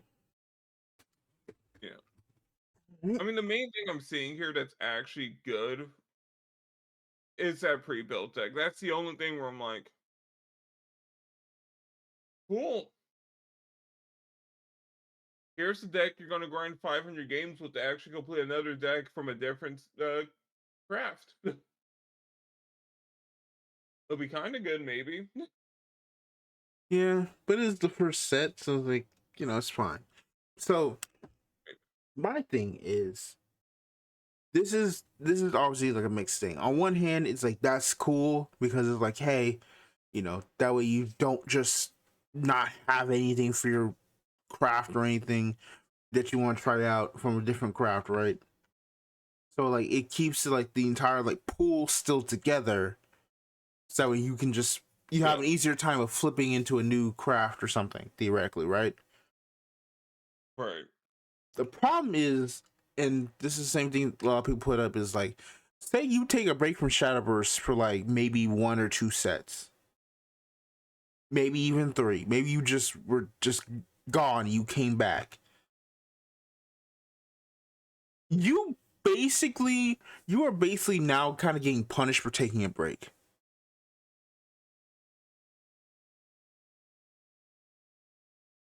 For taking an extended break, I mean. Right. I mean, I get it. So it's like you either have to fork up, or you better hope you got enough vials to kind of get your Right. act together and pray like not all the best cards need to be legendaries. Which also another thing which they don't really talk about, but let's kind of talk about it here. They don't even bring up anything about how potential rotation would be, because the original Shabbers made rotation like 10 sets in, I think. Like five, Yeah. no, not 10 sets, like about 7 sets in. They were like, all right, things are getting a little too out of control. We need to start adding rotation. And that's the whole thing, right? So not only that, like should they implement rotation in the future, there's now an issue of, well, what about, Yeah. now these cards are not only just sitting in your inventory because you don't want The to play limited's gonna have expanded. more players than rotation. That's for sure. They're pretty much just like, because you don't want to play expanded, now these legendaries are just sitting in your inventory. Yep. Or like say like they French, like say this game eventually goes on like maintenance, like with the original Shadowverse, then you have like throwback rotation, right? It's like that means now you gotta like get cards from an older set to put in here, and it's like, oh, it feels bad going backwards for a Right. temporary thing, you know? Like, I feel like the system's gonna be good for like the first few sets. While the hype is high, and like at least right. The main benefit I see out of this system, the biggest fronts will actually be kind of fun. But the low ranks will actually be more interesting until you run into the mega whale. Mm-hmm. Which again, I know the other reason why they did this, which you just brought up, is because money. Yeah, it's money. Yeah, and It's like that's the real it's reason. like the thing is like Shadowverse is already one of the most like known games, like second only to Legends of Runeterra, and Legend of Runeterra is now basically in maintenance mode. I would say second to Hearthstone. Let's not act like Runeterra was huge.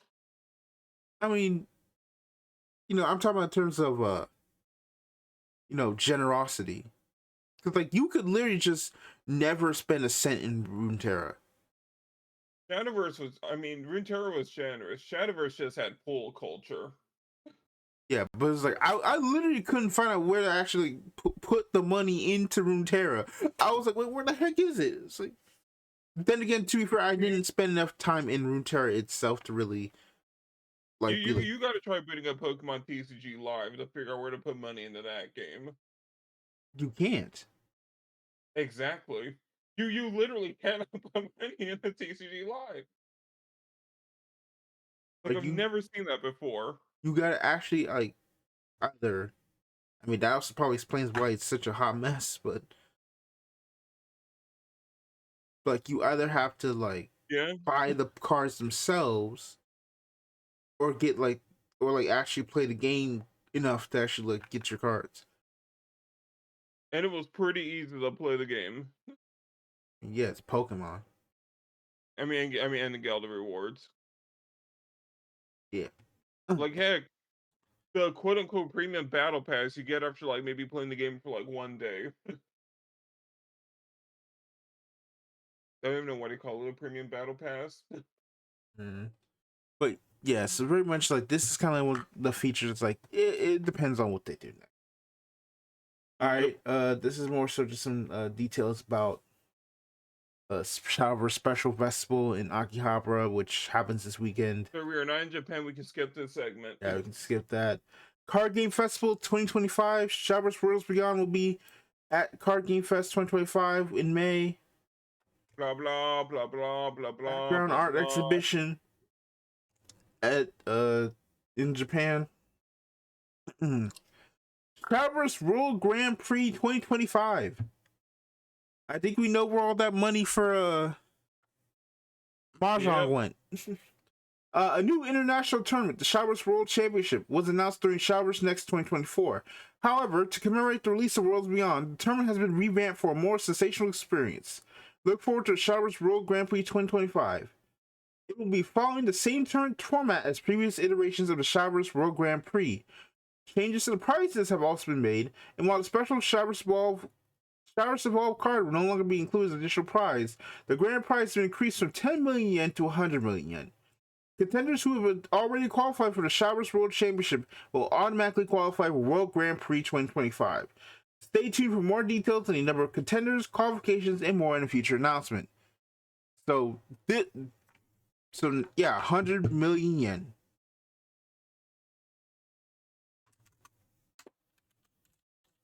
That's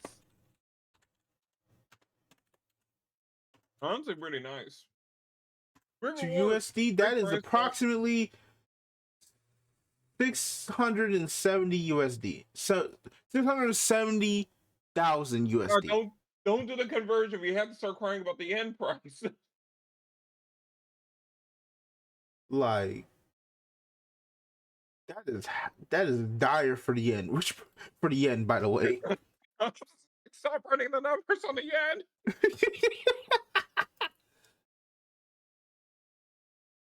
I thought we've all agreed to use the like numbers from like 5 to 10 years ago, where it's 100 yen, $1. I thought we all agreed to keep using that conversion.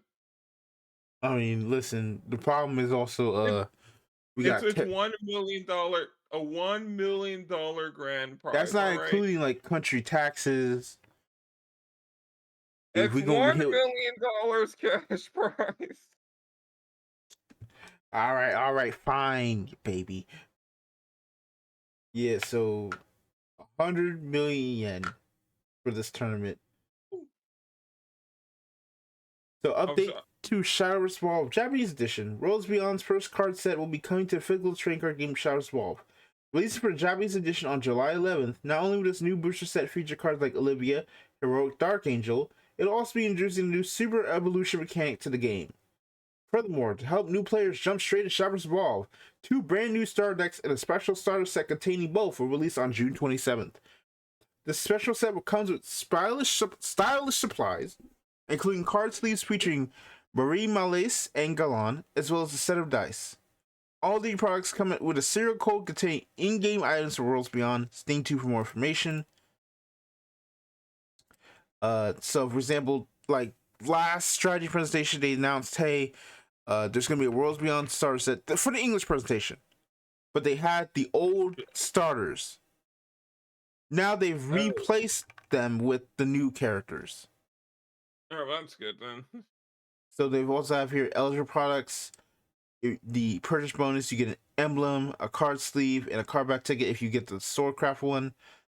For Marie, go on, same thing. If you buy both, you receive in-game items like emblems, card sleeves, and avatar assets featuring an original illustration. And then Gods of Arcana, which wait a second, Gods of Arcana is a set that's releasing in English soon. Oh. Receive a different unobtainable bonus every time you purchase a box up to 5 times. So English edition, while the contents are slightly different, English edition of Showers Evolve will also be releasing new products with purchase bonus, and it has the website and pre-registration. Everything here is what's going on. If we hit 300,000, we will get about 5, 6, 7, 20 card packs, sleeves, an emblem. Yeah, approximately 20 card packs, sleeves, and emblem. With this design of I like those 3 card pack tickets worth of rupees.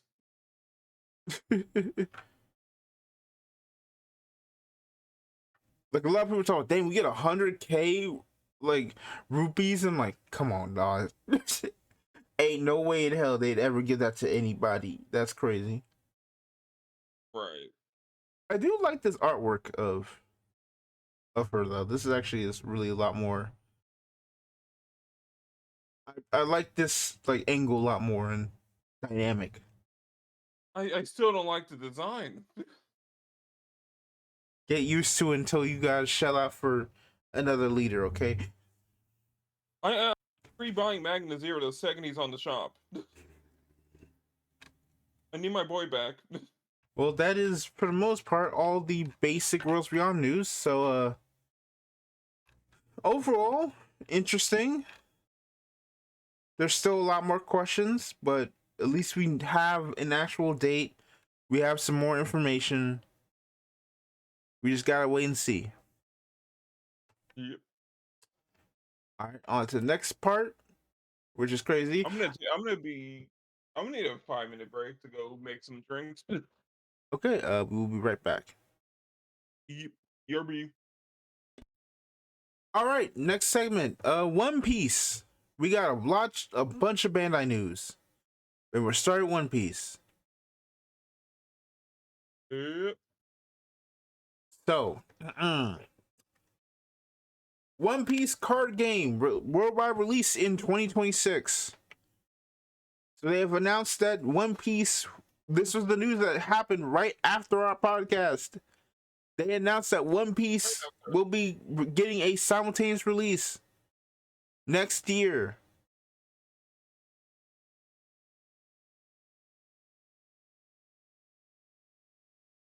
And you know what's funny about this?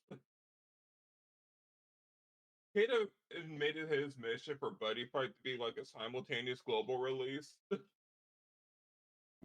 And then the gap for like other Bushi games just keep getting wider and wider. How far are you from the mic? Oh, sorry, like way off. Oops. I mean, I still heard you, but it's like, Yeah. so, yep.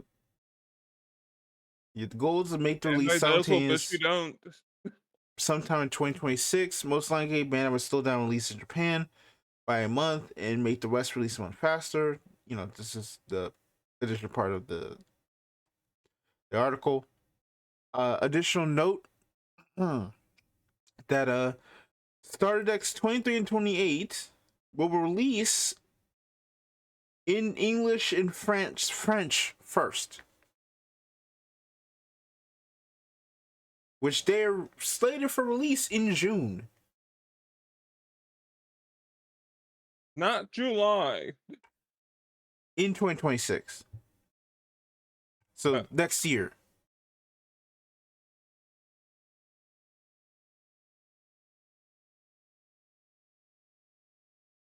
Which according to these images, means that we're getting a Yamato starter, which I'm cool with that. Yamato's the only deck I probably will ever play in One Piece if I could ever build it. I mean, no, starters 23 to 28 are actually in July. I'm pretty sure those are in. Oh wait, hold on. No, these are 2025. Wait, that's weird because it's like, okay, yeah, no, I guess one of these slides is wrong. One of these slides is completely wrong. I'll say that. I think that's for later, for like that we will adjust. But no, this is This is June 2025. Still technically enough time in July for the bloodbath. Well, for the record, Starter Deck 22 is going to release after these 6 decks, by the way. That's funny. Yeah. So that's another added thing here. And I think this is the last bit of news for One Piece. Standard block rotation. Starting in April 2026, they will create a standard format for One Piece, in which they will rotate sets of in blocks of 4, and up to 8 being legal in total,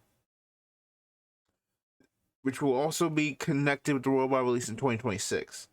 So, for example, around April, sets 1 through 4 of the One Piece TCG will rotate out.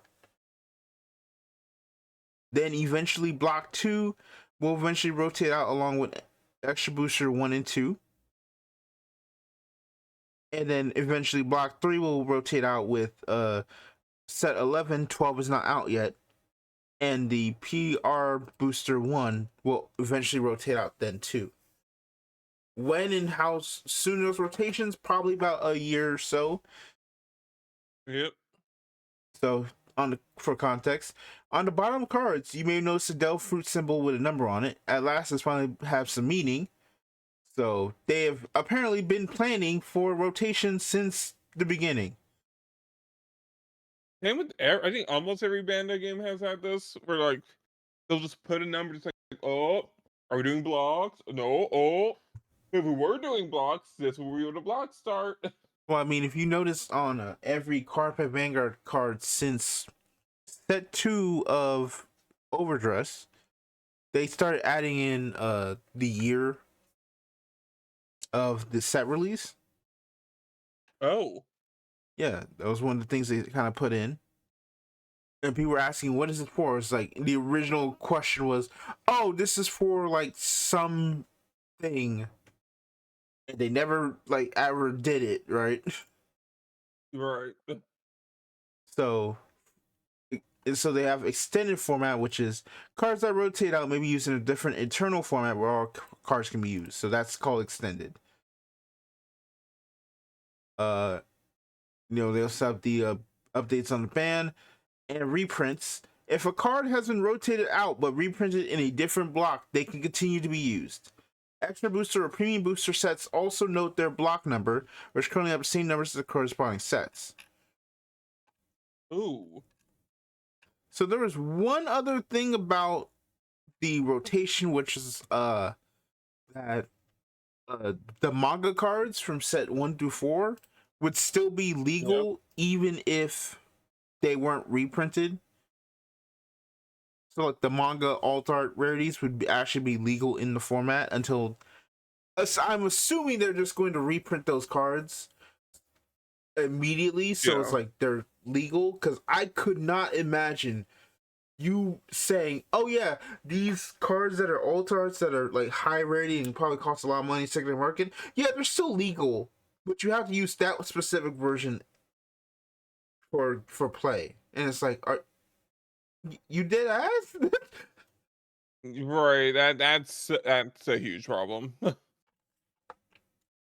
I can only assume like they're gonna like be reprinted in like set 12 or a set in a block that is going to be available when set 1 to 4 like rotates out, because I could not see that being a thing. That'd be crazy.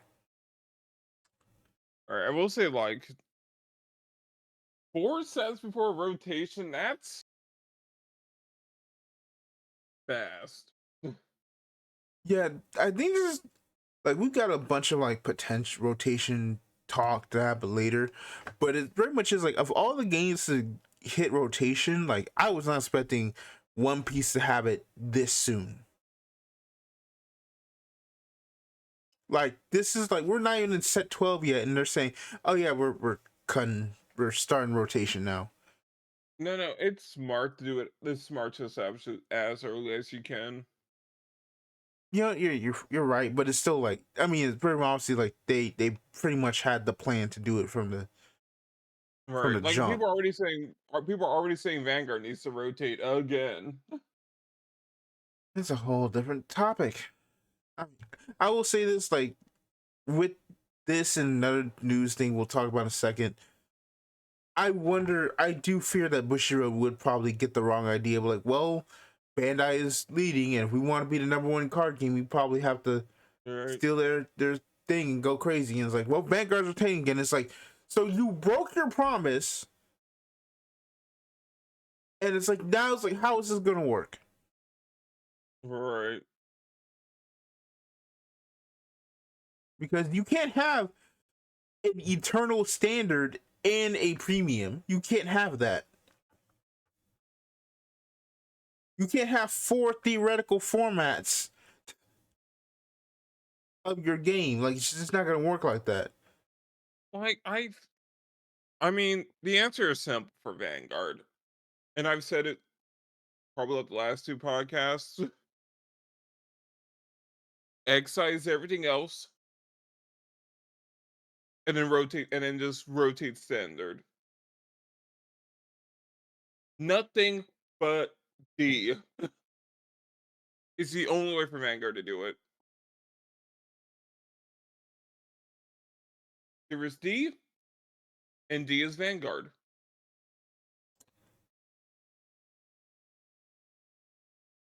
That's it. That's the clip. That's the title right there. There's D. Only D for Vanguard. But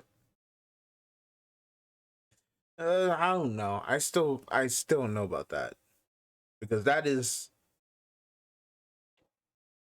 a whole can of worms there, and I'm pretty sure the reason why this will quote unquote work is because Bandai had the plan going into the game, or at the very least early on in the creation of the game, or some point, Yeah. that like this could be an idea if we might go a little too crazy, or like this will always be the plan, but we need to wait to explain it.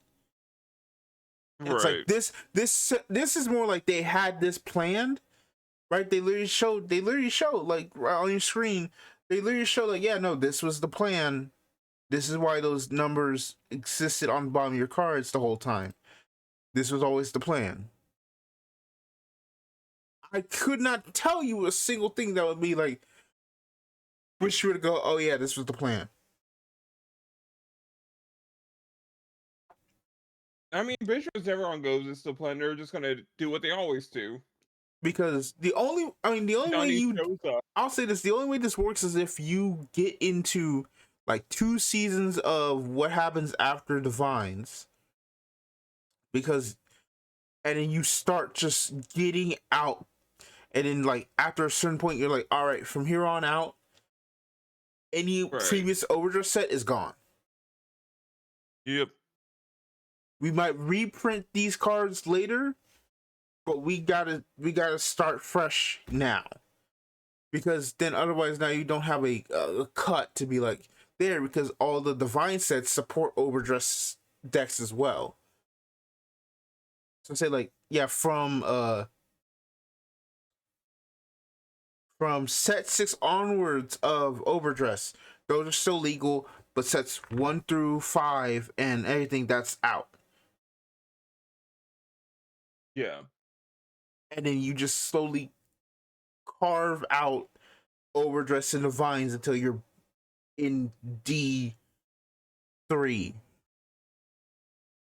Yep. I just don't And know, like, here's how it's gonna go. Like every time there's a crazy change in Vanguard, it's gonna be a presentation. Donnie's gonna show up and like start apologizing. It's gonna turn out he shot the current producer of the game out of a cannon for the 5th time in a row. And then the new victim who totally does not have a bomb strapped to their back is going to show up and present all the new changes that are going to be completely controversial, and we are right back to the beginning. It happens every time,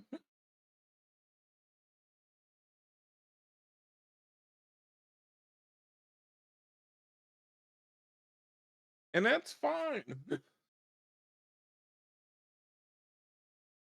We've been through this enough times.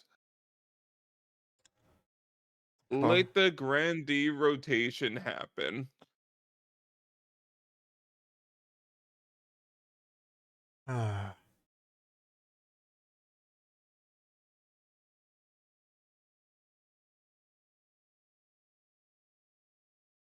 what is this? Oh no, What? they just revealed new penny stocking characters. Card games, Zechs. We're on card games right now. I know, but it's still crazy.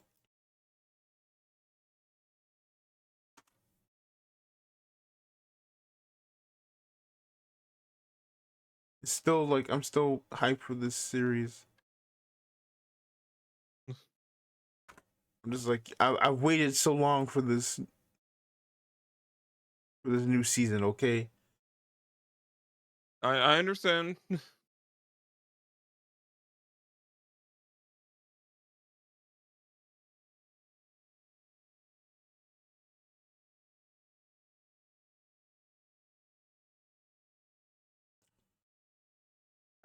Anyway, uh, yeah. So this is very interesting. I hope it goes well. I know Same. it's crazy, and I hope they really do like print those manga cards as soon as possible, because otherwise that kind of kills the entire reason One Piece kind of I blew feel like up the the only entire people way. that are gonna really be mad about this are like the Yu-Gi-Oh fans that jumped over to One Piece and they're like, "No, or six space. No, what do you mean rotation? No!" And it's like Yeah. the Yu-Gi-Oh players. This is what you need. You like lower power formats. You want rotation. Mm. I mean, we'll see. It is. I mean, this is cause a debate on a bunch of card games, which is like, do we need rotation or not? Yes. So The answer is that's always yes. pretty interesting. Now, before we get to the other big news of rotation like things, which, oh boy, that's a whole can of worms we're gonna have to get through. Digimon news. So during Digimon Worlds, they announced a new Digimon. project, and now we know what that new project is. And it is Digimon Alician, which if we load right now, loading, loading, loading, loading, loading, loading, Loading, loading. loading, loading. Yep, Digimon Alician. Which they don't have any pictures on the actual website. Gosh dang it, what is wrong with y'all? I have to press the Watch video. stupid video. So it is You know, a I'm not gonna start playing the video. I don't need bands that hate me more than they already do. but yeah, we've got basically phone a phone simulator for the Digimon card game. Digimon on your phone. Digital monsters on your digital device. It's almost Digimon. So Digimon. now I need to find more information.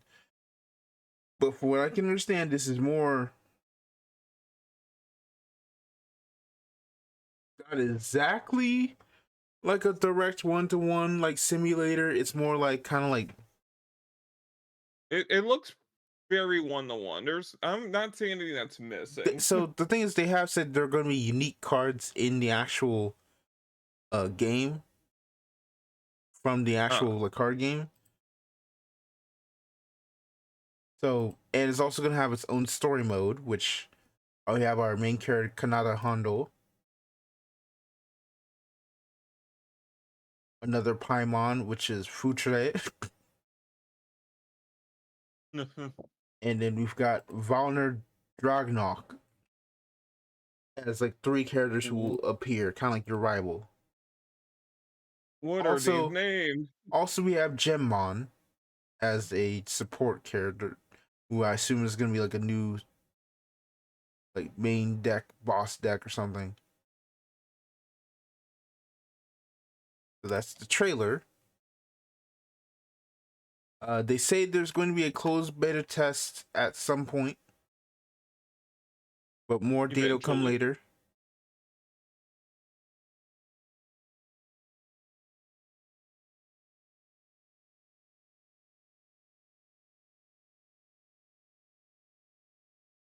So I'm excited. I am intrigued. I'm not necessarily excited. I'm like the only thing that can make this like terrible for me is that like if its monetization is anywhere near as bad as it is for the Fusion World card game, Oh yeah, without a doubt, that's gonna be. that is the only thing that would make me go like, oh no. We do know at least is free to play, so that is one thing. But everything else is. I mean, the Fusion World card game client pretends it's free to play. Also, I love how they totally basically kind of. I just noticed this food trade girl is just Gemon. Quiet, quiet. You know too much. You know too much. Who's that? Hold on, let me get the door. Don't worry about it. Oh,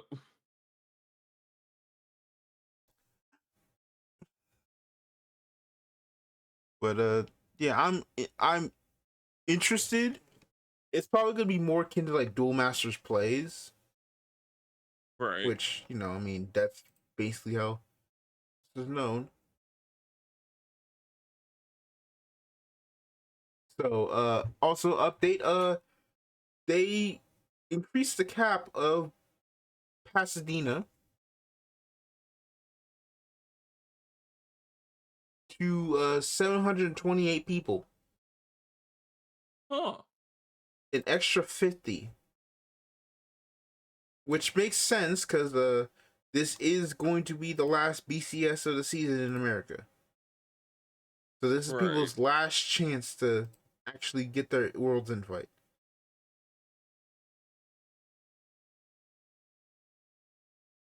Good luck to everyone competing in the last premium format event. Don't say that. Oh my god. Deal with it. Listen, I'm just scared for how I'm not gonna be excited for Twitter that day. I'm telling you that. Look, all right. I'll have If popcorn, but I'm if not I excited. if I actually invoke the death of premium into like the world into like the collective like world bank, put me on blast. I deserve it. All right. I will take all the credit for being the man that memed premium into dying. I'll, All right. I'll take all the blame for it. Deal? I'll, Your format dies, but you get to put all the blame on me. my format already died. Shut up, V player. My format already died. If anything, this is the only other salvation I did have. Now you're gonna have the Western region crash out on you. Don't blame me. Blame it on Solemn. It's said to literally blame you. I'm on. You're trying to pass I'm the on. buck to Solemn. Like what? I only want Premium dead because I don't like the guy. Damn, this is crazy. Be honest. Let's see what I other am the information. app. What other information we got? Oh yeah, Digimon Liberator new is coming back in August. That's good. April. April, excuse me. This is the new key visual, which looks pretty good. You got Violet, you got Clothes, everybody else. Yeah, I mean Digio is looking pretty good. That's really cool, and that's pretty much all like the main Digimon news revolving card games. That card game related. Yeah, there's a lot more other news like another anime, etc., etc. The new game looks great. Yeah. And like someone's like, oh my gosh, 450 Digimon, that's more than in every other Digimon, 3D Digimon game. And it's like, That's more Digimon guys, I thought existed. it's like, guys, that's only like maybe like a third or a fourth of all the actual Digimon that exist. We wouldn't know. Like I love how that works for Digimon. They don't even do generations anymore. They just like randomly go like, hey guys, here's a new Digimon. Here's your newest Digimon drop of the week. Like I love that about it. Well, so we're done with Digimon. On our last bit of Bandai news, you probably wondering what the heck this all means. Well, this is the Battle Spirits official Twitter. We don't. Is there any? Is there anyone that can read Japanese in the chat right now? I already got you. We appreciate you. I already got you. I already posted the translation. I got you right here. So, Ooh. the official announcement says starting from April 2026, Battle Spirits will introduce the standard format, aka a rotation system to the game. There will be two main formats from then onwards. Standard format. Only cards released from April 2026 onwards can be used, and such cards will also be rotated out of the standard format regularly. Eternal format. The format acts like how the current game is functioning, allowing all cards from beginning to the newest release to be used, including cards released for the standard format. To no one's surprise, the introduction of the standard format is to ensure breathing space for card designs. Please look forward to it and make preparations for it. And this is also a trailer for it, which I think this is also 6 days ago, yes. So this is a trailer for Battle Spirits as an anime. As I also revealed that a new Battle Spirits anime is also in production. More Battle Spirits. Let's go. Yep. So, Battle Spirits is in Japan is now officially hitting another rotation in 2026. Yep. And this is now the big can of worms because now everyone's going, so what was the point of Saga? Well, you see, the point of Saga was, like, I understand the point of Saga was entirely to, in conclusion, the real point behind Battle Spirit Saga was, The in conclusion got me. and that is why Battle Spirit Saga is, and will forever be known as, truly one of Bandai's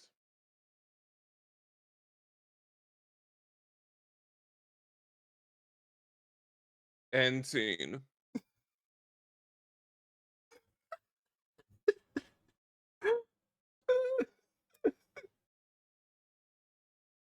All right, so let's start off with this. One of the longest card games running in Japan, hitting rotation. What is that going to do for Battle Spirits in Japan?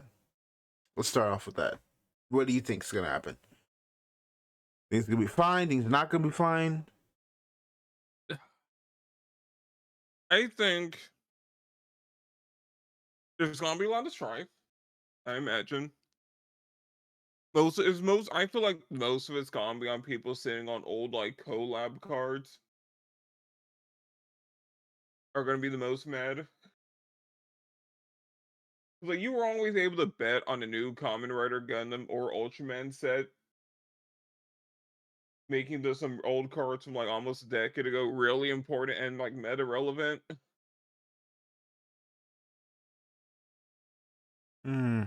Those people, anyone holding on a whole lot of stock of those, is probably gonna be mad. Everyone else probably gonna be like, well, yeah, I don't like getting OTK'd from like from out of nowhere because one decided to move their marbles like in like 20 spots in the turn.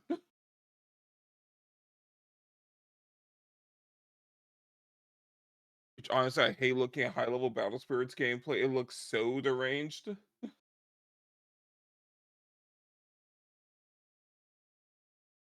I put my beads here, move 3 beads here, move these beads over here to this new card, and then I ramp into this thing, and then it's completely untouchable, indestructible, and destroys like 5 cards in your hand.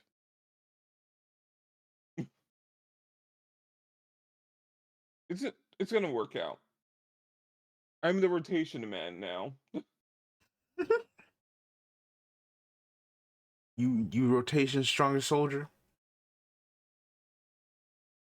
If MBT is gonna fail, I'll take over the reins. The rotator.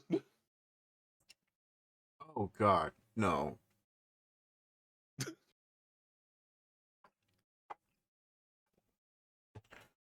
Hmm? That just sounds so dirty.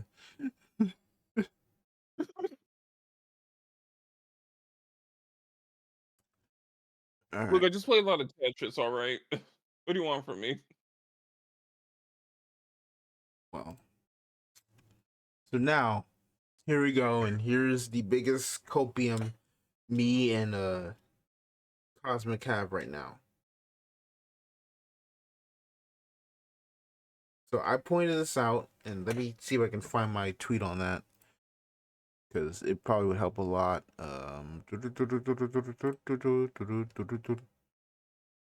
No, Twitter, I will not ever get verified by you.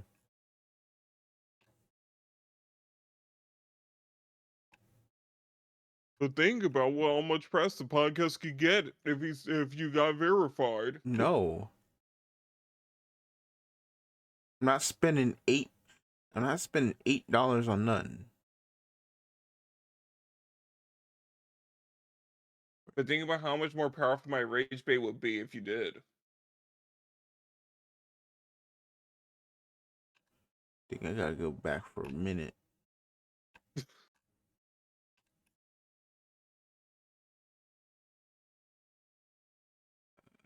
Yeah, here we go. Here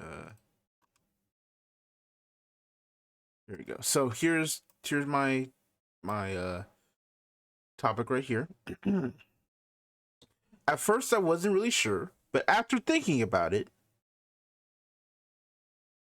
here's what Cosmic says as a big copium take. The One Piece news really makes you think English Battle Spirits is real.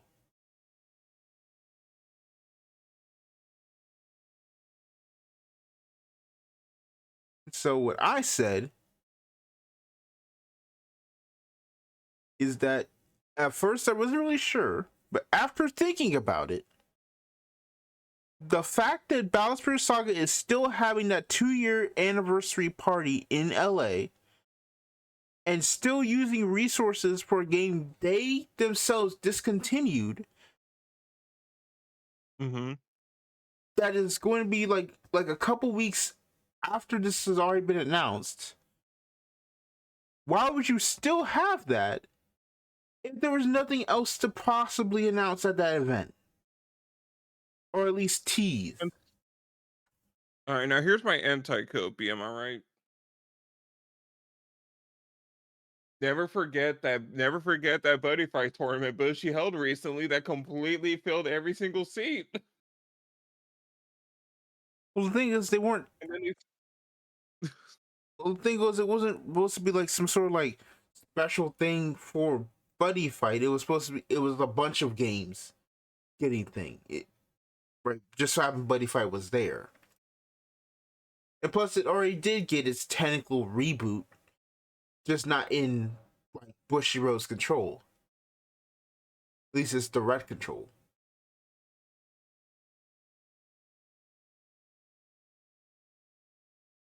I'm still waiting for the silly scenario where like they license out Thai Buddy Fight to like the West. That'd be funny. So here's my one thing about that caveat about this whole we might get English Battle Spirits. You have to base the upcoming Battle Spirits like rotation for English exclusively would have to involve some way of adding in Saga into the mix in its own unique eternal like format. We've turned one game into two games back into one game, and now you want to add back another game into splitting it off into two games again functionally. But here's the thing: it's like I don't know how else you would bring in Battle Spirits if the people who are playing Saga don't have the ability to play their cards. We can't do this weird TCG mitosis thing with Battle Spirits. We can't keep doing it. I mean, the answer is kind of simple. You have to do, but you still have to have an eternal format to evolve Saga. Like, it had to be an English exclusive thing for eternal, but it's like you can still do it. But it's like, would they be willing to do that? There's only 30 Battle Spirit Saga players. I'm sure they don't mind that much. I mean, come on, bro. Like, literally, the amount of people who literally get upset when games that are alive have eternal formats. Talk about, my cards are useless. Oh, my cards are useless, even though I can still play them in a format I don't want to play. A format I didn't want to play, even though I just found out about it today.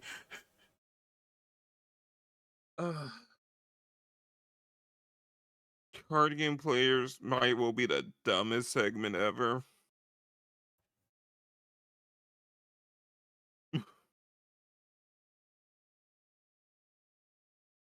Oh, Max Man is doing Like the Bleach game.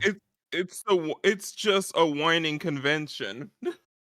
Can't do it. They have to bite the bullet and just cut Saga off. Don't integrate it with Battle Spirits in the West. Don't do it. See what happens. I mean, I just don't. And just do concurrent releases. Again, you just do an eternal format. You have it in JP. Why not have it in English? You need to have one of those anyway. You're doing it anyway. Well, Saga's a completely different game from Battle Spirits. I mean, you just changed the rules to include to be like they basically work the same way anyway. Just say, yeah, you still have to go to regular Battle Spirits rules, but you can add the Saga cards.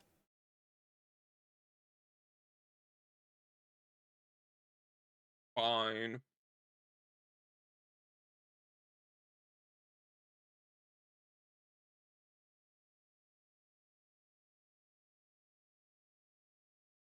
I mean, I guess.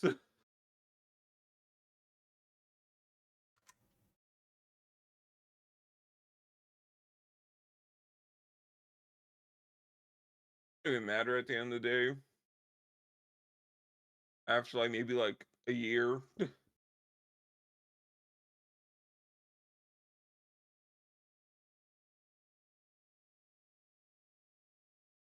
But sure.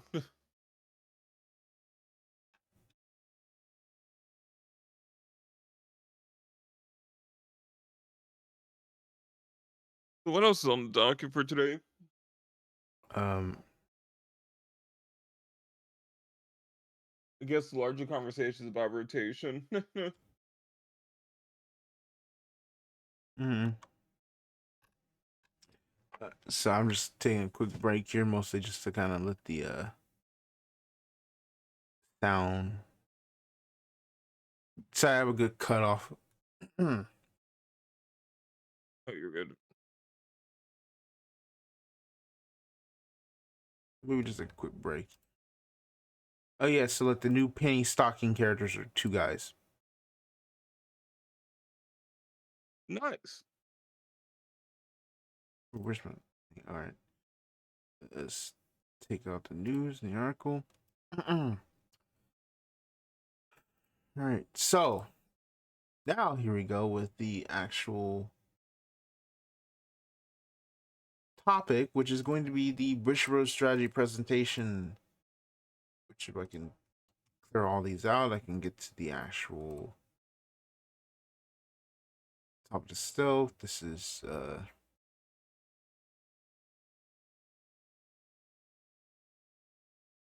move this here. All right. Let me send you this image that you got on your screen. Sure.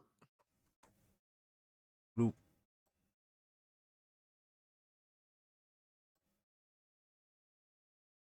Now let me twitch my thing right here. Yeah, so main show topic, the Bushiroad strategy presentation 2025 for spring. Happens on the 27th, which is next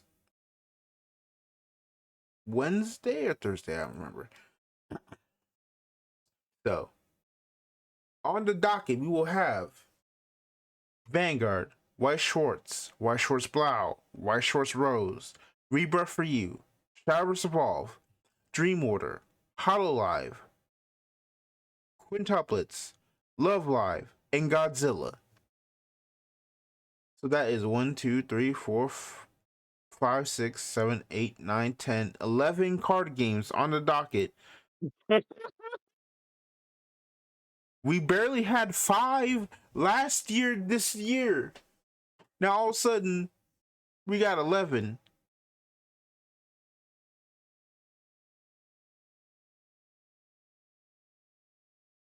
Like,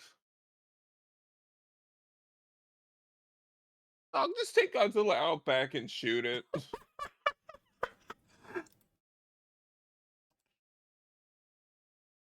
Just load up the oxygen destroyer and go to town. Like, get my man out of here.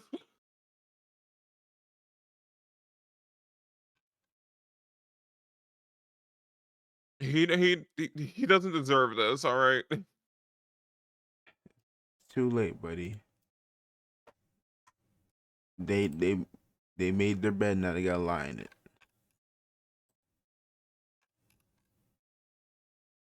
Also, I can't wait for the Wise Rose part of the presentation. All right, presenting our new series coming to the Wise Swords Rose. Softcore, and thing we cannot show you right now in this presentation.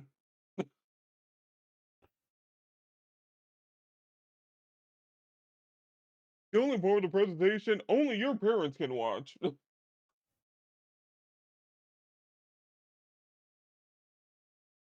Like, there's too many games here.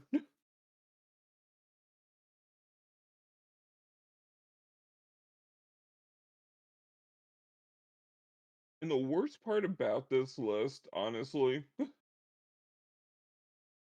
is that I'm pretty sure half of these aren't as successful as like the least successful Bandai card game. Like the whole lot of filler here. Vanguard is Vanguard.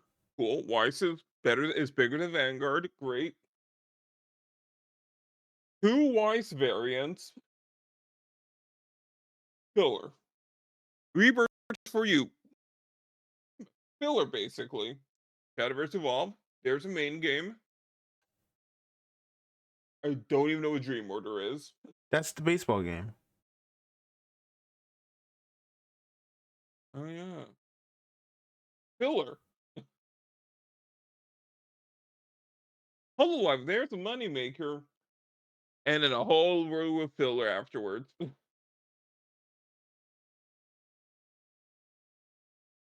Like, we have maybe like 5 or 6 actual relevant games here.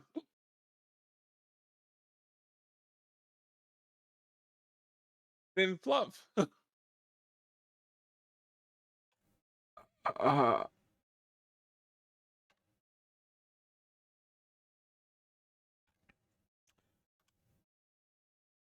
Like, I don't know what's next. Why Schwartz Green for only for like kid friendly shows?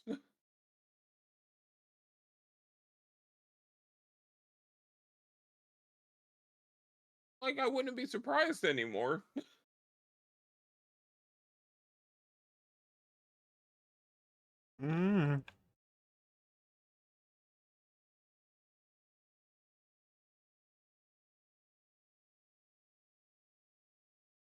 How are you feeling about the presentation? am I am intrigued of what Vanguard's gonna do. Because I think it's very obvious that the only reason why they showed set 9 this early is because they're going, and the way the name is, like, they're going to show another Obari legacy, because it makes sense. Like, I think Right. the set's literally called Superhero Explosion. Like, of course, it's gonna be Drake, Dayush, or Daikaiser. White Schwartz. I'm just We're interested. man. White Schwartz. I'm interested in like whatever they got. I don't really have any preference. Blau's not in English. Rose is the Chris cannot show Rose. Rebirth is by the grace of God. Stars Evolve, we probably already know everything going on already. Dream Mortar don't really care. Hololive don't care. Gotobin don't care. It's gonna die in a year anyway. Love Live don't care. Godzilla. But this entire bottom row is just I don't care. I mean, you gotta care about Hololive. It's gonna be huge. It's gonna be bigger than One Piece. I'm kidding. It's not gonna be bigger than One. It'll be bigger than Vanguard.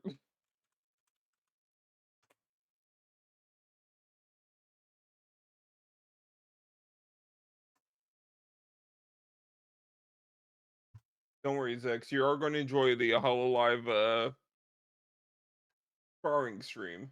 It'll be a great side episode. No. No. Yeah. Once the Calliope Mori deck comes out, I will play her just so you can rant about like every single opening and ending song you like potentially being destroyed ruined.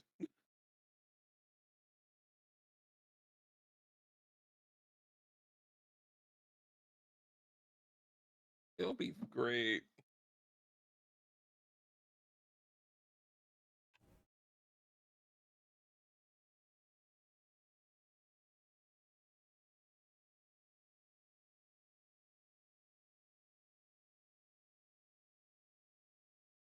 Yeah, I have no clue what they're doing for Vanguard.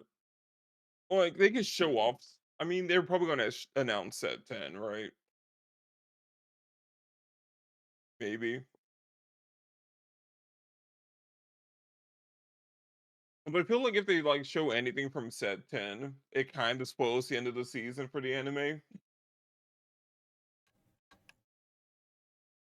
Mm. Unless it's just like, all right, here's a new Ryziel, and then nothing else. Just so nothing else except for the obvious new Ryziel.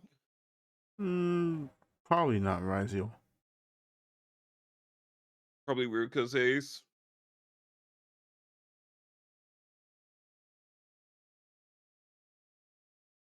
That would make sense.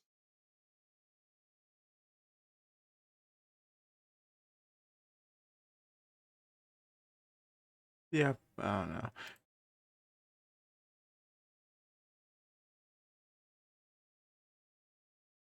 Like, there's too many games. Like, it makes it hard to talk about them, like, in particular, like, individually, because, like, it's 11 games.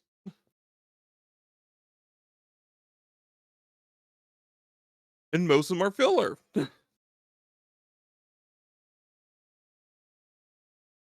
Vina is part of their whole #1 TCG company in the world plan, right?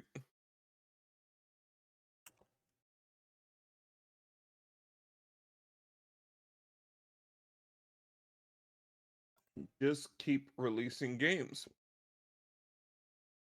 They don't need to like fix your Just games keep right releasing now. games. We need more games.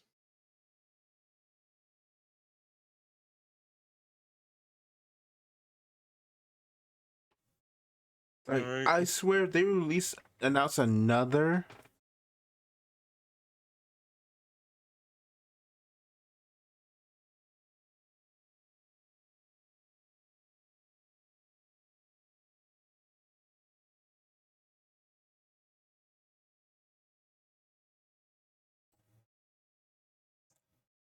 Yeah.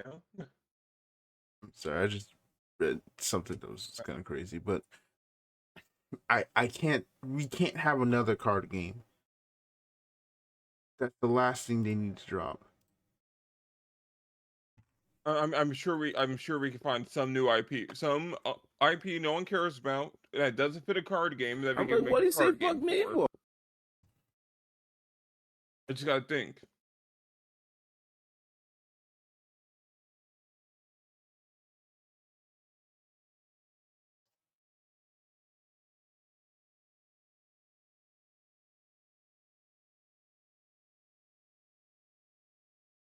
Hmm.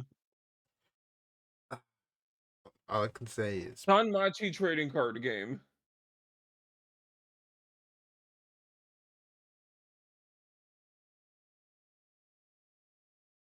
we're done with the podcast. No, no, wait, I got it. Hold on. Webtoon Wars. What?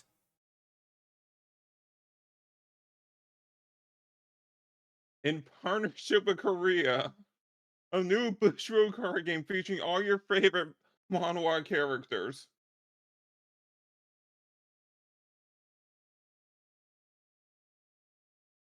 Total leveling trial deck and booster pack coming July 2025.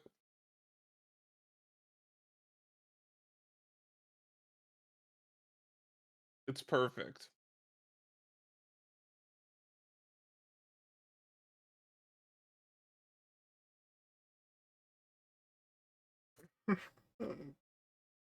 All right. Listen, I'm for real. I'm like, yeah, no, we're done here. I can't do this no more. All right, I'm trying to figure out what the next episode is supposed to be. Uh, April 4th. So yeah, by the time we'll know about what the strategy presentation, we'll know about anything else. Again, if something really big happens, emergency podcast on the 28th. But otherwise, we just our regular scheduled program will be on the 4th. Need to. This reminds me. But yeah, that is pretty much all of the episode of the podcast. It wasn't a 10-hour podcast we thought it would be. That's because of the actual structure. And that's boring. But it's effective.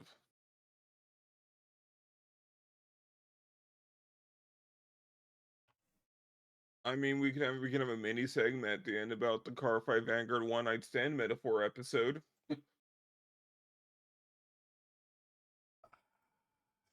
No, I got time. what is what is this metaphor, sir? I mean, how else would you describe this newest episode? Guy shows up, falls in love, tries to go back, and the girl disappears like the next day. It's like, and it's been like a decade, and he can't get it out of his head. I know you stole that from Proof. I know. I mean, I was saying the equivalent like the entire time pre-show. It's pretty blatant. Also, I'm pretty sure, yeah, it was like a decade. Like considering the character ages and whatnot. Who's been investing in one card fight for like a decade?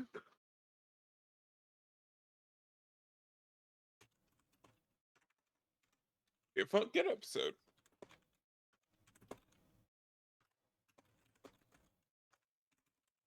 I guess closing feelings. How do you feel about how the rest of the season's gonna go?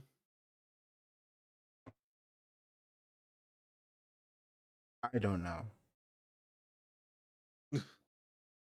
I'm going to be completely honest here. I have no way, one way or the other, until I actually see the end of the season. It's too unpredictable. Yeah, it's like I just have to watch it play out. There's nothing else to say.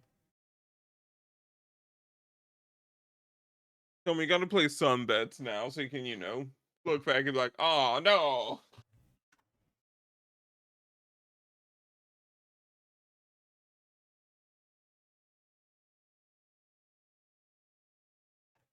Like, you already know, like, Disney's probably not making it at this rate.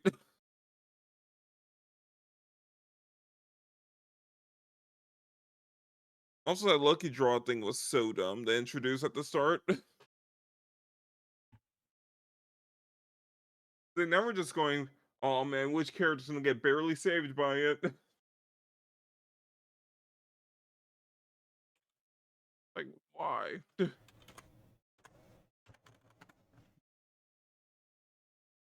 Yeah, I guess we're done here, huh? Yes. Yep. All right. Well, again, like I said, our next podcast is scheduled for March 4th. I mean, April 4th, excuse me. I'm like, we're not time traveling here. They were just going back in time. Again, like the Don't get me. usual, barring any out of nowhere news, we'll always be here. Again, I'm still trying to figure out what's going on with my setup so I can actually stream, but if anything happens, we still got Zeta's system. Hopefully Yep. hopefully something doesn't go wrong there. But other than that, that is pretty much it for the Out of Pocket podcast this week. Thank y'all so much for watching. You can find us all of our socials, which are all in the description. Yeah. All of our channels too. With that being said, y'all have a good night or day or wherever you're watching Guys, this. later. Peace.